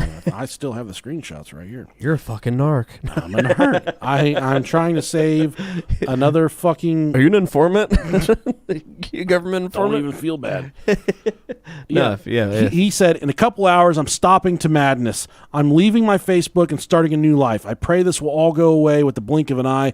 If not, I promise to give everyone my life moments and tell the truth about what's really going on. They can't kill me anymore. I'm dead to them. And then his next comment said, if I don't make it, you all will see me on the news. And I said, oh, screenshot, FBI. And I turned that motherfucker into the FBI. His name's Ian Dufresne. He's from St. Louis. God damn, he was diving me here too. From New Orleans, dude. Oh, yeah. Let's get a wellness check on that man. You see something, you say something. For sure. I turned him in, dog. Yeah. Fuck you, because I am on... I'm in ground zero for this target individual shit, because just a few weeks ago, here in where we live at, Vandalia, some targeted individual and all from these groups and shit busted into a house. Yep. 4 houses away from me and Rob have hung out dozens of times. Mm-hmm. He breaks into this house, kills a little girl, kills the mom, kills 2 elderly folks next door, all because he thought the fucking government, frying his brain, stealing his thoughts and shit. They're gang Crazy stalking shit. him. Yeah, crazy shit. Fuck you, man. Fuck those people. I should get help. You know, if you know somebody like that, get them help. Some people might legitimately have some type of government force after them. I can't say for sure, but I do believe that a majority of them are dealing with debilitating mental health issues. Vast majority. I'm not saying all of them. Some of them might have some type of outside force fucking with them. Could be, yeah. But I want to get help for the ones that need help. Mm-hmm. So if you are someone that's feeling that, I hope you maintain the track of help, and I hope you do find the peace that you deserve. No cap. Okay. Yeah. So Micah goes to a different college. Bethany would go on to graduate from college in spring of 2009, so she's scot-free. She got a degree in a Bachelor of Arts in English with a minor in Spanish. Something like that. Okay, cool. Instead of entering the workforce, she followed Tyler to Grandview, Missouri, which was the headquarters for IHOP, the International House of Prayer. He was going there. They were working... They joined this intern group. And in this intern group, they had two different houses. House for the girls, house for the boys. And for 8 hours a day, they would pray. They would 8 to 4, 8 to 9 to 5, something. That's a long ass time to pray. No, they wouldn't pray. They would do Bible study. They would study the Bible for 8 hours a day. Then they would get a 2-hour break. And then for 4 hours, they would pray. So they would pray until midnight. Jeez. Pray. Really aggressive praying, dude. How are they getting paid? They weren't. This was like a volunteer intern thing. It was So then you sleep and then you do that all over again. every day. That's your Hell nah. And they're just building up XPs with the IHOPs. Yeah, they're level 100 in religion. Mad pancake points at this point, dog. Yeah, they're leveling up real quick. Yeah, and they were there doing this weird intern group. God told Tyler that and he conveyed this to the people in he said this group has been specifically chosen to show the rest of the world what it looked like to live in community, to be real Christian, to be radical. And that term community caught on, and that's what this group of people referred to themselves as, the community. And yes, if you're already saying to yourself, this sounds a bit fucking cultish. Well, yes, indeed, the community was a cult at this point. Much the same as there were people from the college that followed him to this retreat or this missionary thing, and they all latched on, dude. And there were new members that joined the group. They all completely bought into Tyler, what he was putting out there. He's a raging fucking psycho. But all this time, old double dirty Bethany, she was still madly in love with Tyler. She never gave up. Even though at this point, it was assumed that he was a homosexual. She knew this, but he also, like I said, he felt a lot of confliction in him when he was growing up. The man knew he was gay for a long time. He knew that he loved the feel of a sweet Peter getting jammed down the back of his throat. Much like, I'm not saying that you and I would enjoy anything like that, but just to have his fucking tonsils pushed up by a dick, that little hanging thing, he liked to have that whacked around with the uvula. Uvula. Yeah. He liked to have that knocked around by someone's dick hole. Yeah. He loved anal sex. He loved getting fucked in the ass. Not saying that's a bad thing. That's a good thing that's good, sweet loving for some people. That's the way they get going. But for Tyler, the Lord said, can't be getting fucked in the ass, Tyler. Can't be jacking off to dudes fucking each other. Can't be making out with dudes with beards. Can't be doing mutual masturbation. What a buzzkill, man. I did learn that on Howard Stern today. The key scientific study proven to keeping the runway clear, got to ejaculate between 21 and 27 times a month for complete holistic prostate health. That's a lot of coming. 27 times a week, Rob Dog. It's a lot of coming, man. At that point, you don't know if you're coming or going. You think you come 27 times a week? No. Nope. A month, you mean? A month. Sorry, yeah. I say definitely not in a week. I do it a week. No, a I month. come 40 to 50 times. That's a lot of cum, man. It's a lot of. That's definitely a gallon of cum. Yeah, I don't know if I could produce that much. Take that to Walmart, put it in the fridge, and sell it for $3. Put it in the Coinstar. Put bags of cum in the Coinstar. Just dump it all in there.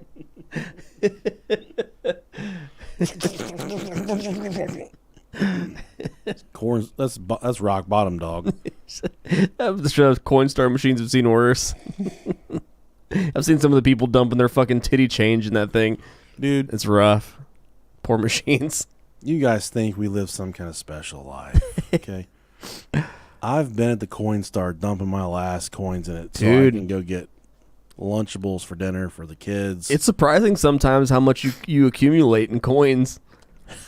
I know. We just had like a mason jar like several months ago that we were like, fuck it, let's go take it in. We didn't, I mean, it helped, but we didn't need it, but like we just dumped it in there and it was like $60 worth of change. Dude. We were like, holy shit. Dude, I've cashed in $13 before. Like I need cash. Yeah. I need money right now. Sometimes you do, man.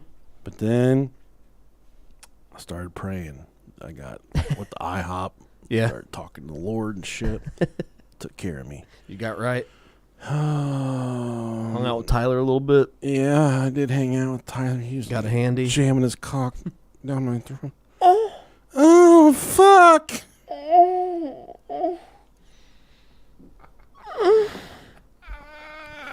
You know, some people listen to this podcast get a little aroused when you start making those noises. Ty, fuck. Oh, Tyler, fuck. If you, if you were trying to do that $1 million thing and you got the dude back to the house and you started fucking him, would you want him to sound like you or would you want him to sound like this, like a daddy, like a nasty daddy? I'm your nasty fucking daddy. You didn't shave good enough, you fucking slut. Yeah, I think I'd at least want him to have a deeper voice than me at that point, because then I'd be like, okay, you know what, I can be submissive in this. Like, Daddy's gonna wipe your butt and put some powder on there. If I get home with someone and I'm trying to make $1 billion, they're like, okay, take your fucking pants off.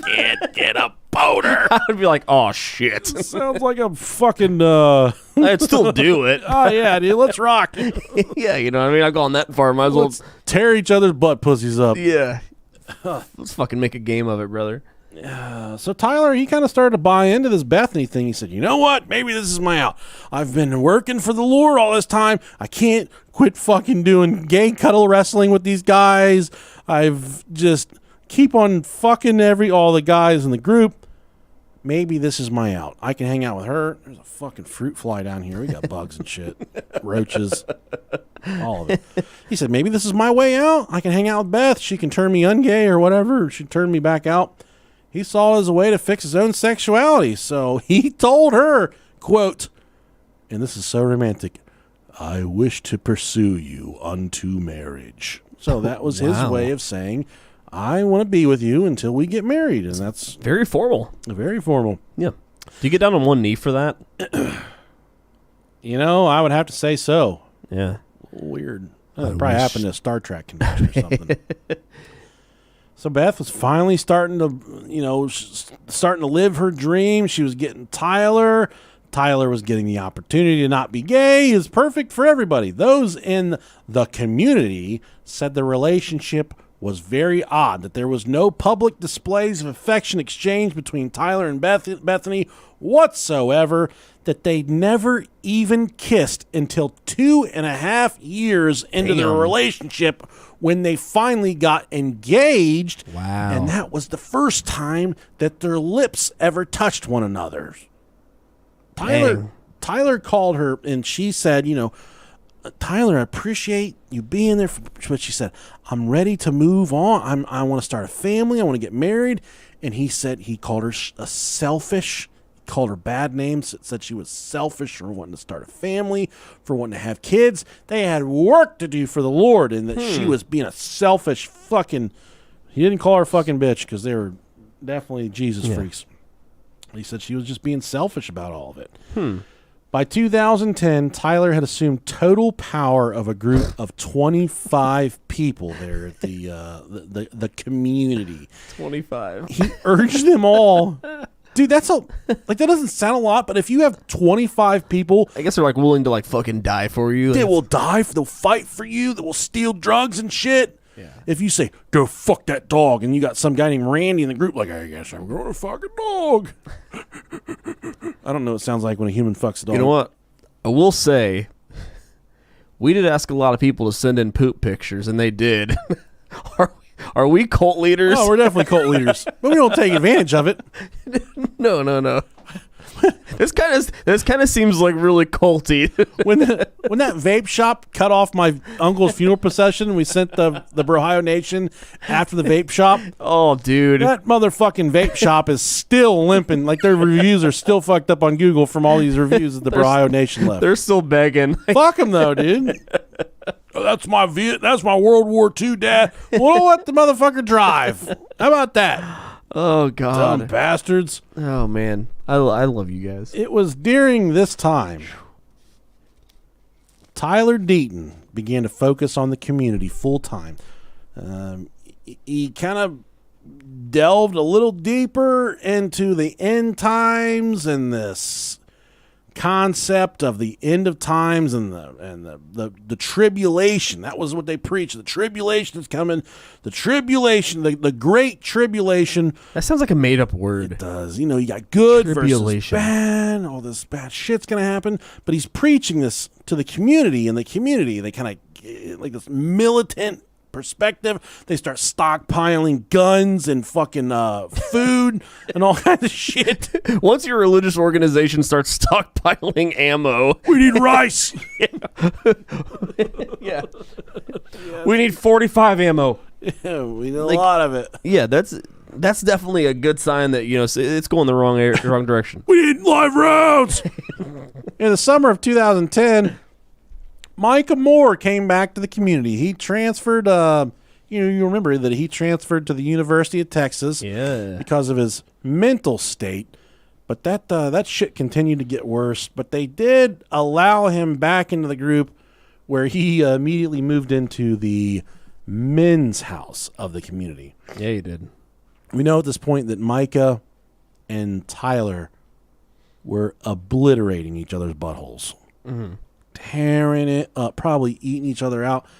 God, what I would give just to feel somebody eat me out for just a few seconds. That just really wanted to. If you're a guy that's been eaten out before, good on you. Send us an email, brohiopodcast@gmail.com. Please. And I swear to God, Dad, if you email me again... He's like, God damn it, Nick. He's like, I like getting my butthole licked on, boy. I'm not the licker, I'm the licky. I don't lick buttholes. I like getting my butthole licked on, boy. He's got a habitual problem of butt dialing me. when this is bad. Sometimes I don't like talking to my dad because I know once I hang up with him, he's going to fucking call me 15 times from his pocket. I know lie, dude. Oh, right off the bat? Like 12, 13, 14, 15 times. He doesn't sleep his phone? And I can just hear his dick going on. Hey, motherfucker! Hey, motherfucker! Help! Help! I need somebody to take me out and play! Wash me!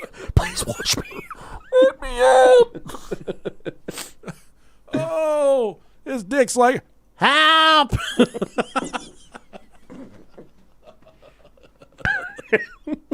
Help! That's the kind of voice my dick has. A big Brickzilla dick's like, what the fuck up, motherfucker? But my dick's like, hey, guys, I think you guys would invite me to the party. Help! Yeah. My dick sounds like a newborn kitten. Where's the milk at? Where's the milk? That's so stupid. Oh, God, my head's hurting. Yeah, dude, we got to get the fuck out of here. So Mike had joined back up with his group thinking that they were going to spiritually put him back on track. But little did they know that he was suffering from debilitating mental health issues. He's a fucking manic schizophrenic. He had all kinds of issues going on. He's seeing demons. There's no help for him. God. There's no help for us. So much snot in my throat. Fuck. But there was a group member in the community. His name was Booze Harrington. No, it wasn't. Family named him after liquor. That's a good way to know that a boy comes from money when his family names him after fine liqueurs. His name was Booze Harrington. That's to be Bose. Bose, I don't know. There's one O. That's not booze. Booze. Bose. I don't know. Like the fancy headphones. My family named me after the shit my dad was drinking when he fucked my mom. So Bose, he wouldn't really conform to Tyler's teachings. He had a hard time, he just wasn't really buying into it. So Tyler did one of these, he would exile people for flirting. He kind of did the same thing to Bose. He gave him the silent treatment. They would also only communicate with him. So he would come to the meetings and they wouldn't talk to him. And then when he would go back to his dorm, they would slide notes under his door to tell him what happened, even though he was there. And the IHOP church got wind of this, and they said, "Oh, no, motherfuckers. This isn't the way we practice religion." They said, "You better let Bose back into the community group." So Tyler, against his judgment, let Bose back into the community group. And the church was pretty upset about it. But after they let Bose back into the group, Tyler attacked him mentally. He kept community members on him 24 hours a day, 7 days a week. It was a full-blown fucking cult at this point. They made this Bose guy completely miserable. They just made him, made his life awful. Yeah, so Tyler was Tom Cruise at that point. Scientology, bitch. Yeah. Through 2010 through 2011, Beth joined an accelerated nursing program, and things remained very weird between her and her soon-to-be husband, Tyler. The only thing that they could really bond over was baking. Oh, yeah, he was gay.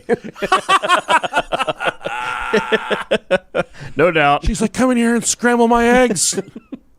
He's like, "I don't like that stuff. I don't like eggs. You nasty bitch." So that's the only thing that they could bond over. So they would bake together, and that's as romantic as they got, dude. That's kind of sweet, though. No, it's not. Dude, I swear to God, if I ain't sucking on a tit after 2.5 years, I ain't baking shit. If I ain't eating pancake batter off a nipple, I ain't fucking baking. If I'm not fucking freebasing chocolate chips out of your butthole after year number 1, that ain't love, dog. It's very true, yeah. Just bond over baking. I asked my wife yesterday, I said, if I had a really bad butthole infection. Oh, I thought that was it. Just a bad butthole. If I had a really bad butthole. I do have a bad butthole. You literally do. Yeah, you put a period after that, and then you just added infection randomly. I said, if I had a bad butthole infection, would you put cream on it for me? She said, absolutely not. What? What kind of fucking love? I know she would. She would. She definitely would. Dude, she would. Yeah. She'd be down there trying to eat it. She'd be like, "Boy, give me that." Oh, get out of here. Oh, man. Get out my drawers, baby girl. Yeah, I'm going to fucking slap the shit out of her boobs tonight. So, they bonded over the baking. They fought through that. And they eventually tied the knot August 18th, 2012, in a ceremony that was described by Bethany's friends and family in the following terms: weird, awful, uncomfortable, and difficult to watch. Her mom called it a mistake. That's that's literally the worst possible thing you could describe your wedding as. What do you think of your new son-in-law? Well, he's gay, for starters. Oh, my gosh. After they got married, they went on a 3-week. Wow. Can't hide money, motherfuckers. Right. They went on a 3-week honeymoon to Costa Rica. Holy shit. Guess what they didn't do on the honeymoon?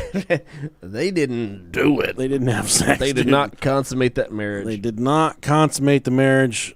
we'd already had a kid on our wedding night. Yeah, we had two. After we got married, we went to super nice high-rise hotel in downtown Dayton, thanks to our sweet friend Kelsey. We took our honeymoon was with our kid. Yeah, we had one night away. we went to Kings Island and got a Okay. hotel. But Yeah, we took a family trip.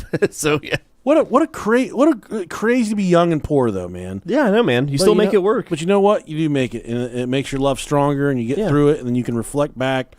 It's beautiful stuff. But the night that my wife and I got married, we ordered Domino's, and then I fucking tore that pussy up. It didn't last very long. Knocked the dominoes over. Yeah, man. We went to sleep after that, but I was getting that shit. We were consummating that. Oh, for sure. You gotta. Gotta. Beth was devastated by the shit that happened on the honeymoon. She was so sad because he did not fuck her brains out. All he thought about was jacking off to gay porn and shit. She told her therapist and her best friend she spent her entire 3-week honeymoon reading the Twilight series. Oh, God. I'm sorry. Yeah, Jesus. She would leave when they eventually got back to where they were going to live. They were supposed to be living together at the community house, I believe. She would leave in the middle of the night, and he would just be like, "Where the fuck are you? Where did you go?" And yeah. She would go back to her mom and dad's house and sleep because he wouldn't even sleep with her when they were living together. Damn, man. He would always go to a different room, and he would never sleep. They never actually slept together. He would give the same silent treatment to Beth that he gave to Bose and all those other people that he shunned from the group. So when his wife, Bethany and him, they would have these little tit for tat fights because he was gay and didn't want it. She wanted the dick, and he wouldn't give it to her. They'd have these fights, and then he would flip the script and do this silent treatment on her. He would get everybody in the community group to not talk to her, to ignore her. They all listened to him and obeyed him. They would not talk to her. And she was fucking driving herself crazy thinking about what these people thought of her. Because she was madly in love with Tyler, yet he wanted nothing to do with her. And the only thing she had were the people in this group, and then Tyler was getting them to not even talk to her.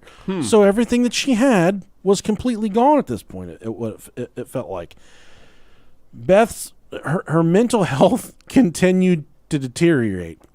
On October 23rd, I think this is supposed to be 2012, not 21, she confronted Tyler and attempted to drink windshield wiper fluid. That'll just give you the shits. Trust me. She tried to kill herself in front of her husband by drinking windshield wiper fluid. I'd be like, bitch, that's just going to give you the runs. That's just going to make your eyes really clear. Hey, man, like those orange windshield wiper fluids. Oh, yeah. Those motherfuckers look delicious. Yeah, it does. It's like high C. Put some tang in that motherfucker. Oh, yeah.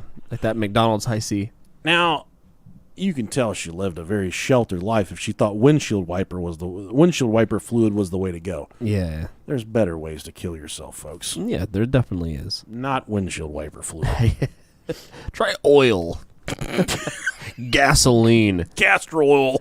You just poop your fucking guts out and you live through it. What are you doing tonight? I'm going to pretend to kill myself.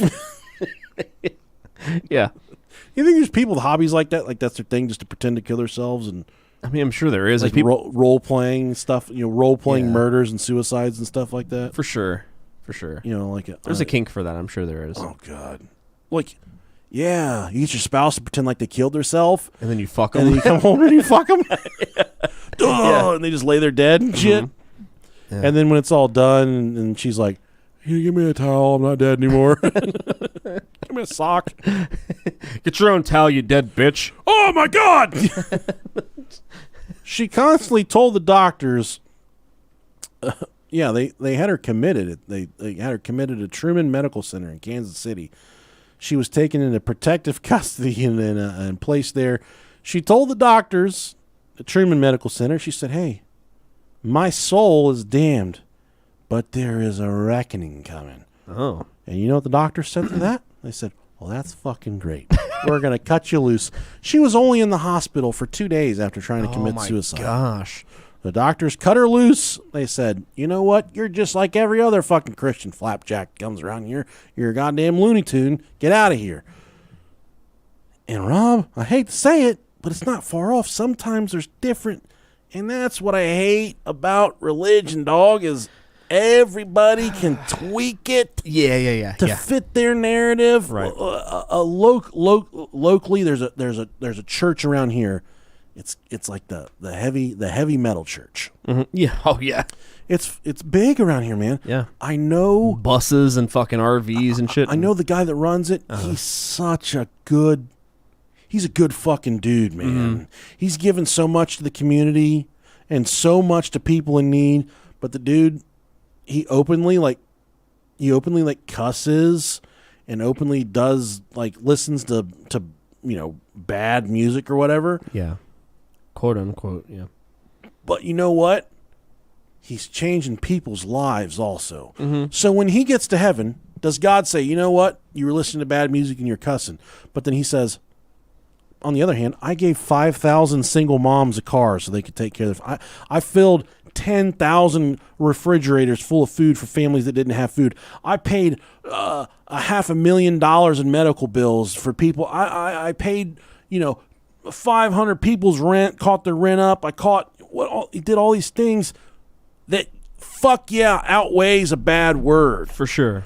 But then people can tweak religion to make it fit their narrative. Holy rollers, those motherfuckers are rolling down the alley like a bunch of goddamn crayon eaters.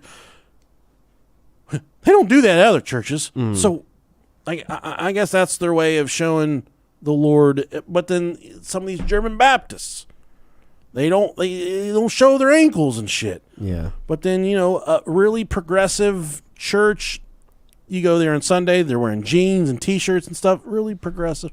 But then the German Baptists are like, oh, you gotta wear a fucking bonnet, shit, look like Little House on the Prairie, all fucking fucked up. Mm-hmm.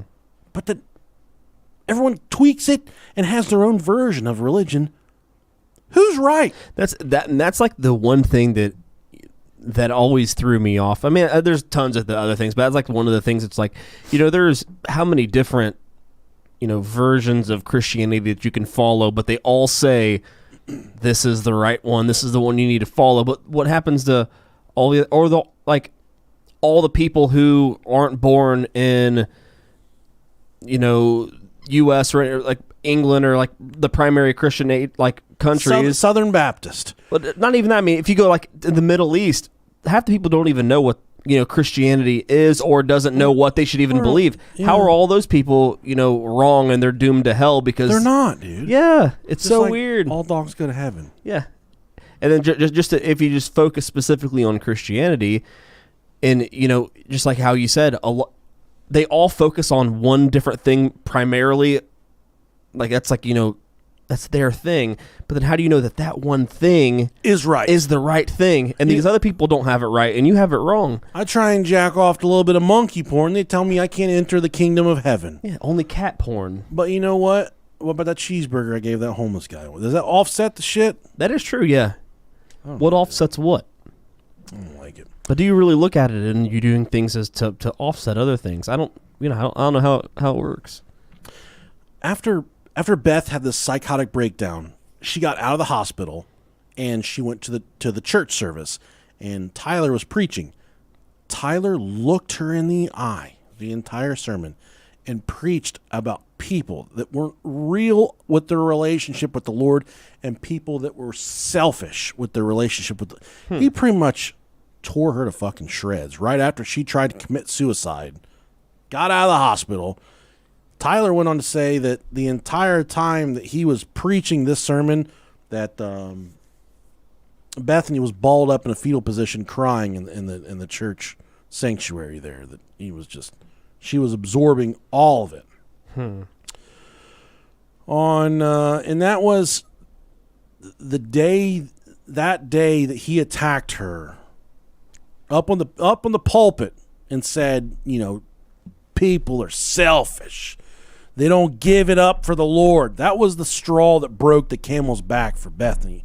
She'd had enough of this motherfucker. He wasn't fucking her.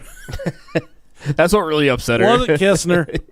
She waited her entire life to be fucked. Wasn't giving her that sweet, sweet pain like some of these ladies so deeply desire. If I go up there right now and look my wife in the eye and say, "Do you desire my dick? Do you desire my peen? Do you desire my peen?" She's gonna say no. Get the fuck out of here. But later on, I'm gonna be trying to fall asleep, and she's gonna grab on. She's gonna grab it and twist. And she's gonna say, "Hey, fuck boy, let's get it on." I'm gonna say, "God damn, baby girl, That's all you gotta do. slap me with them cakes. Grab these handlebars, baby girl. Take you for a ride. Get that cake all over my face." I like to wake up the next morning, go to work, and my friends are like, "You smell like your wife." Yeah, I do. Yes, I do. On October 30th, 2012, Tyler stopped by her room at the community and asked her if she was working at the hospital that day, because you'll remember that she was in the accelerated nursing program. Noising. She said no, and she said that she had no idea what she was doing that day. Okay. Shortly after that, surveillance footage showed Bethany at a nearby Walmart. Then it showed her at a Flying J. Okay. 12 hours later, Detective Cole of the Jackson County Sheriff received a dispatch to Longview Lake Picnic Shelter, shelter number 12. When she arrived, she found the deceased body of Bethany Deaton in the third row of her Ford Windstar. Oh, man. Real pussy mobile. Yeah. When they entered the vehicle, they found Bethany Deaton with a white plastic bag over her head, and there were 2 bottles of Tylenol PM next to her. One bottle was completely empty. One bottle was unopened. Man, so she was forced to drive a discontinued Ford van, and she couldn't even fuck. Damn. That sucks. And one thing that was a little suspicious for the police is there was a stack of unfinished thank you cards next to her that she appeared to have been writing, but this was ruled suicide. Okay. Why would someone that's about to kill themselves That's true. start to write some thank you cards, suddenly have a change of heart, say, fuck these thank you cards, I'm killing myself? Yeah, typically you're going to finish out a task that, especially if it's something like that, like a note or something, you're going to finish that out before you. They did find a suicide note. Okay. Suicide note said, "My name is Bethany Deaton. I chose this evil thing. I did it because I wouldn't be a real person, and what is the point of living if it's too late for that? I wish I had chosen differently a long time ago. I knew it all and refused to listen. Maybe Jesus will save me." And you'll remember that she was a wordsmith. She had a way with words. She was a phenomenal writer.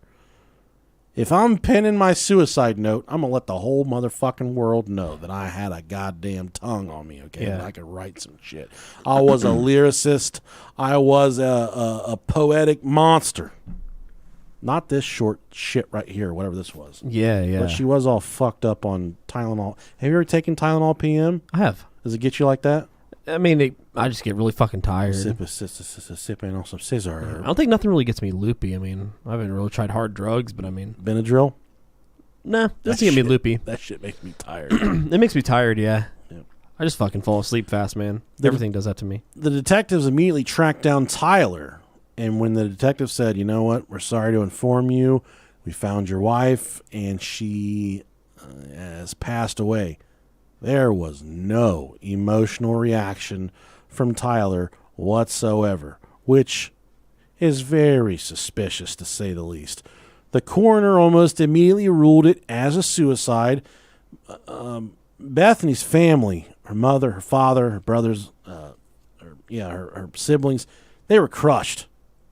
But the community though, the church people she was hanging out with, they were a completely different story.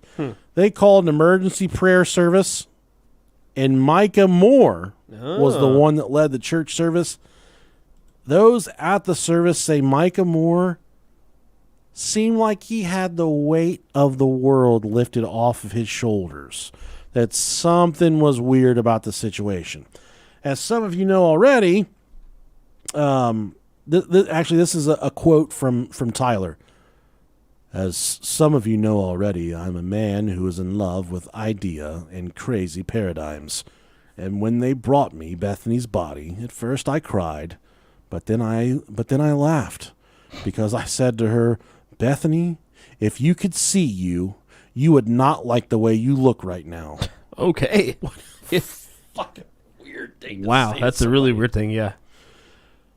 And that leads me to believe already that this guy was guilty of some kind of fucked up plot, ploy, plan. I don't know what, but he was doing some weird shit. For sure. The service/visitation was very odd. Much like the wedding, people said it was weird, it was forced, it was unnatural. The same could be said of her service and her visitation. Many people had no idea about her relationship with the community. Okay. The day after the funeral, Tyler was cut off from IHOP. They released a statement and distanced themselves from the community and from Tyler, which pretty much drove a fucking divide right between all the people that were so crazily following him. On November 9th, they were prepared to lay Bethany to rest when her mother got a call. Investigators said they needed the body back. Oh, man. The investigators said, I know you're about to put the dirt on her and bury her in the ground, but we need her body back. Something had popped up.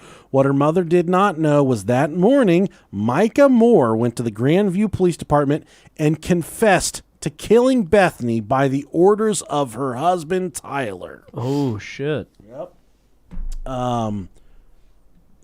And what Micah also told the police is that for a long time now, what they had been doing was they've been dumping her full of Seroquel, which is some type of drug. I don't know the pronunciation on this. Seroquel. I think it's Seroquel, but I don't want to fuck it up. Yeah, you're right. Seroquel. Yeah. Seroquel. They were dumping her full of Seroquel, and then all of the men in the community would sexually assault her after she passed out. Yeah, they would. Did the old Cosby to her. they would put the Seroquel in her water. It was an antipsychotic med. They would lace her water full of that. She would get drowsy, pass out. Then all the men in the community would sexually assault her. That's awful. The police, there was something missing here. While they had a murderer confessing to the murder, there was something that was not adding up at this point. Micah said that when he confessed to the police that he held the bag over her head until her eyes closed. What the police found at the scene when they recovered her deceased body is her eyes were not closed. Her eyes were wide open. He said that he gave her the Seroquel, waited for her to get drowsy, but that didn't add up either. They also said, well, he told the police he made her take all the Tylenol PMs, which would have made her drowsy, and then someone like that takes an entire bottle of Tylenol PM. Excuse me. They don't necessarily fight back. It's kind of like a slow. It's just like the power runner. You just shut down, yeah. But they said that she showed signs of fighting back. Her eyes were open. She wasn't quite. The strangulation pattern didn't really add up with somebody that was drowsy. Coincided with somebody that was just alive and kind of unaltered. They got that's what the police. It wasn't adding up for them.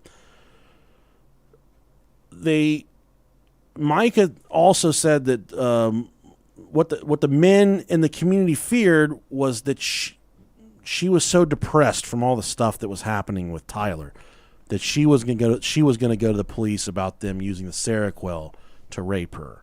So that was kind of like the men were very scared, very worried about her going to the police and reporting them for what they were doing to her. On the following Monday morning, the president of the International House of Pancakes, International House of Prayer University, Alan Hood, he released a statement about the events. He said, quote, "The International House of Pancakes faculty was saddened by the tragic death of Bethany Lane Deaton on October 30th. Bethany had attended a 6-month internship at IHOP-U in 2009 and went on to become a registered nurse working in a local hospital. On November 10th, we were shocked when the Jackson County Sheriff's Office notified us that an IHOP-U student by the name of Micah Moore, a man who knew Bethany since their college days in Texas, had been charged with her murder. Since Bethany's death, it has come to light that over 5 years ago, both she and Mr. Moore joined an independent, close-knit religious group in Georgetown, Texas. This religious group of fewer than 20 people was led by Tyler Deaton. They relocated to Kansas City over the last few years and operated under a veil of secrecy. This group has always operated independently of the university, and it is important to all of us that this group's secrecy and disturbing religious practices are fully exposed. Tyler Deaton led his religious group entirely independently from IHOP-U, though he and some of his members were enrolled in our university. We have been working closely with local authorities in their ongoing investigation into Bethany's death.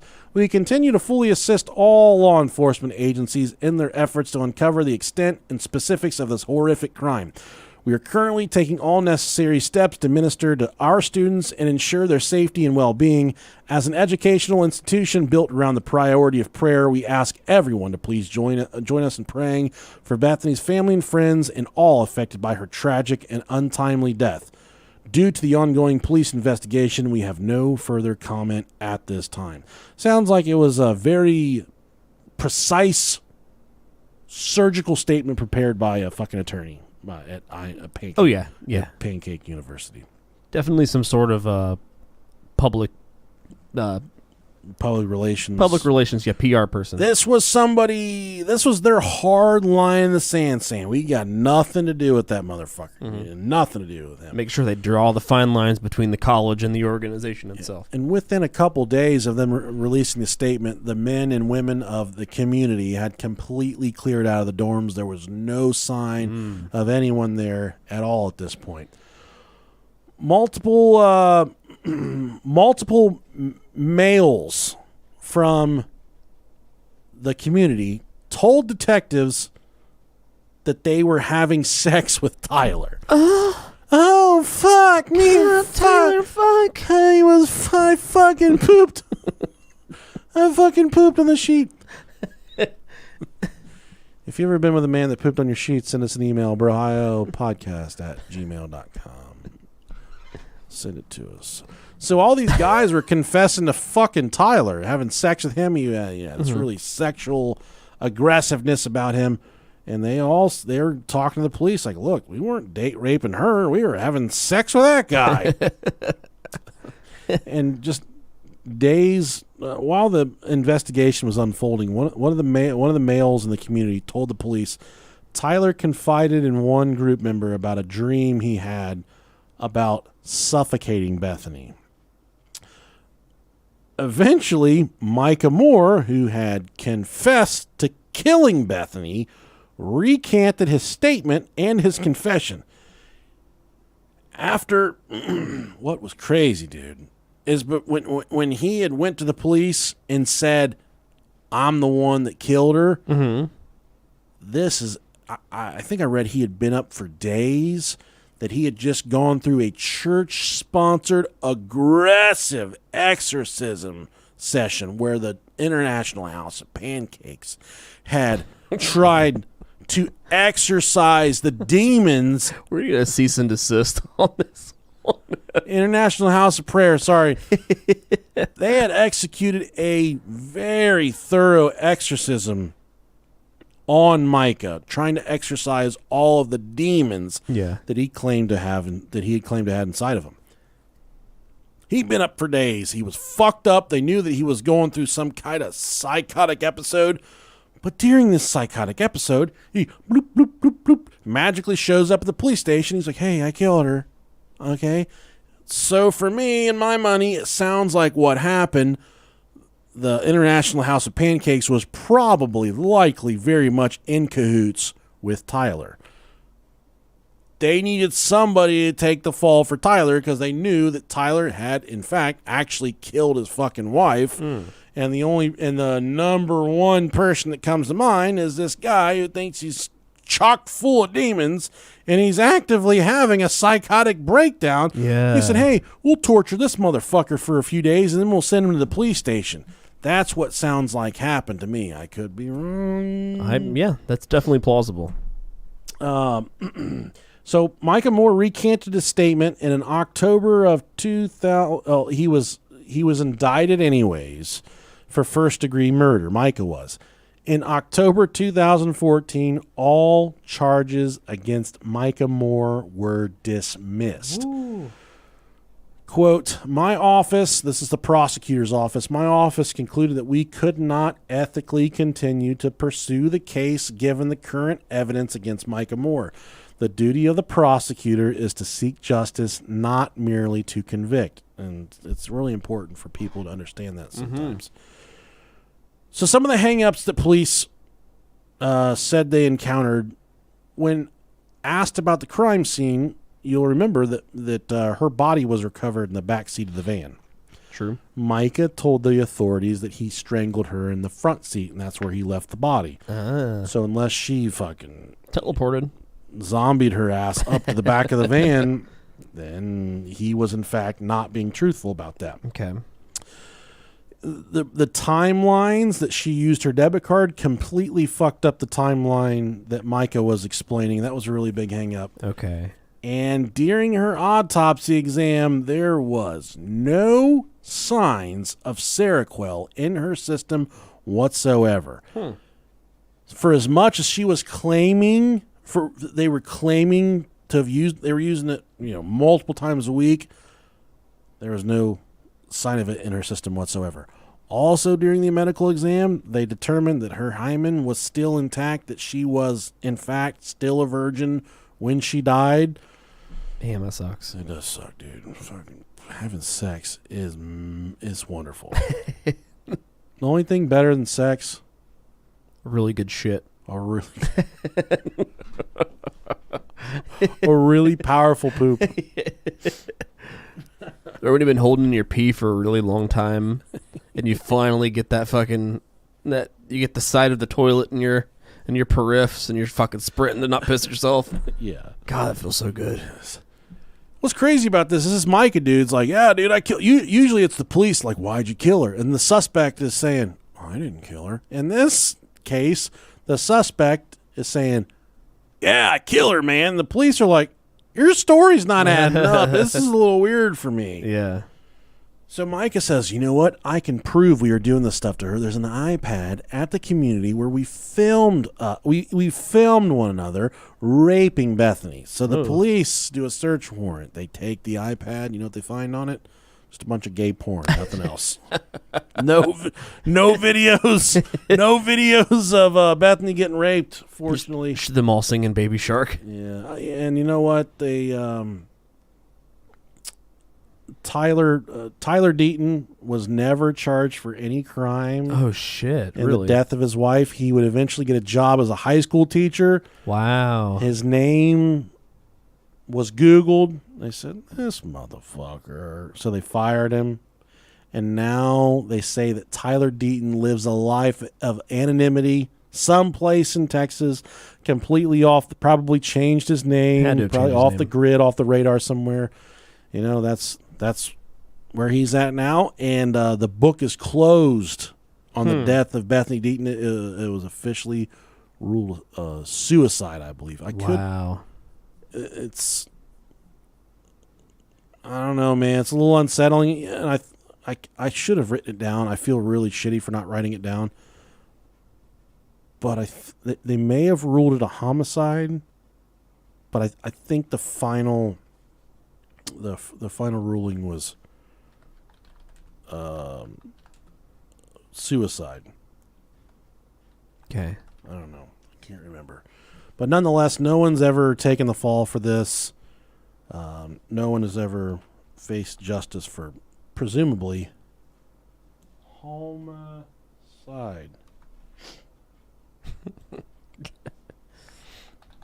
Yeah. That her right there? Yep. Cutie pie. Definitely not what I was expecting to look like. Right. Never felt the sweet embrace of a dick. I was expecting to look like Okay. Okay.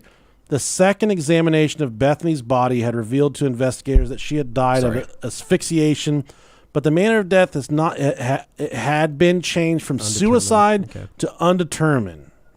So yeah, there you go. Undetermined. And crazy. Some people hate when we do episodes like this where there's no end. Yeah, no. There's no. It's not a satisfying ending. There's no the end. No one that's accountable. Tell you what, man.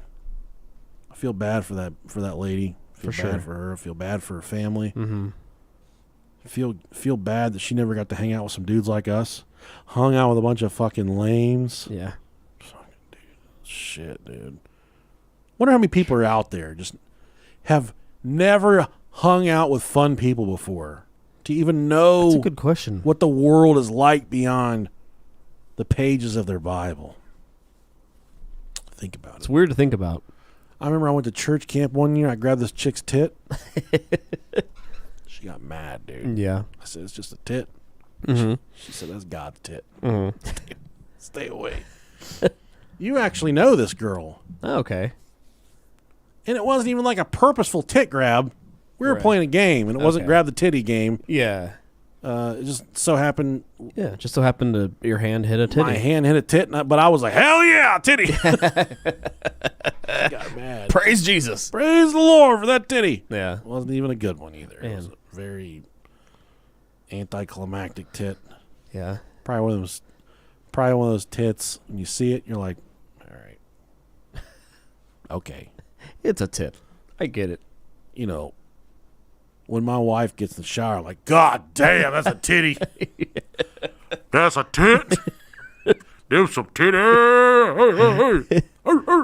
Start barking at him and shit. Yeah. Oh, You gotta yell at him. Try and raise my leg and piss on him and shit. You hear the echo come back at you. Turn into a dog. The cavernous titties. Hey, try and knock me out with one of them things. Yeah. That cleavage so thick. Can't wait to go on the cruise. I can't wait either, yeah. I'll be slamming her boobs against the wall, whether she knows it or likes it. Attacking her. Listen to the crack back on the other end of the hallway. Wham! What's that noise? Oh, Nick's just slapping his wife's titties together like some Newton balls. That's my wife's moon balloons. them moon balloons. Breaking the fucking sound barrier. All right.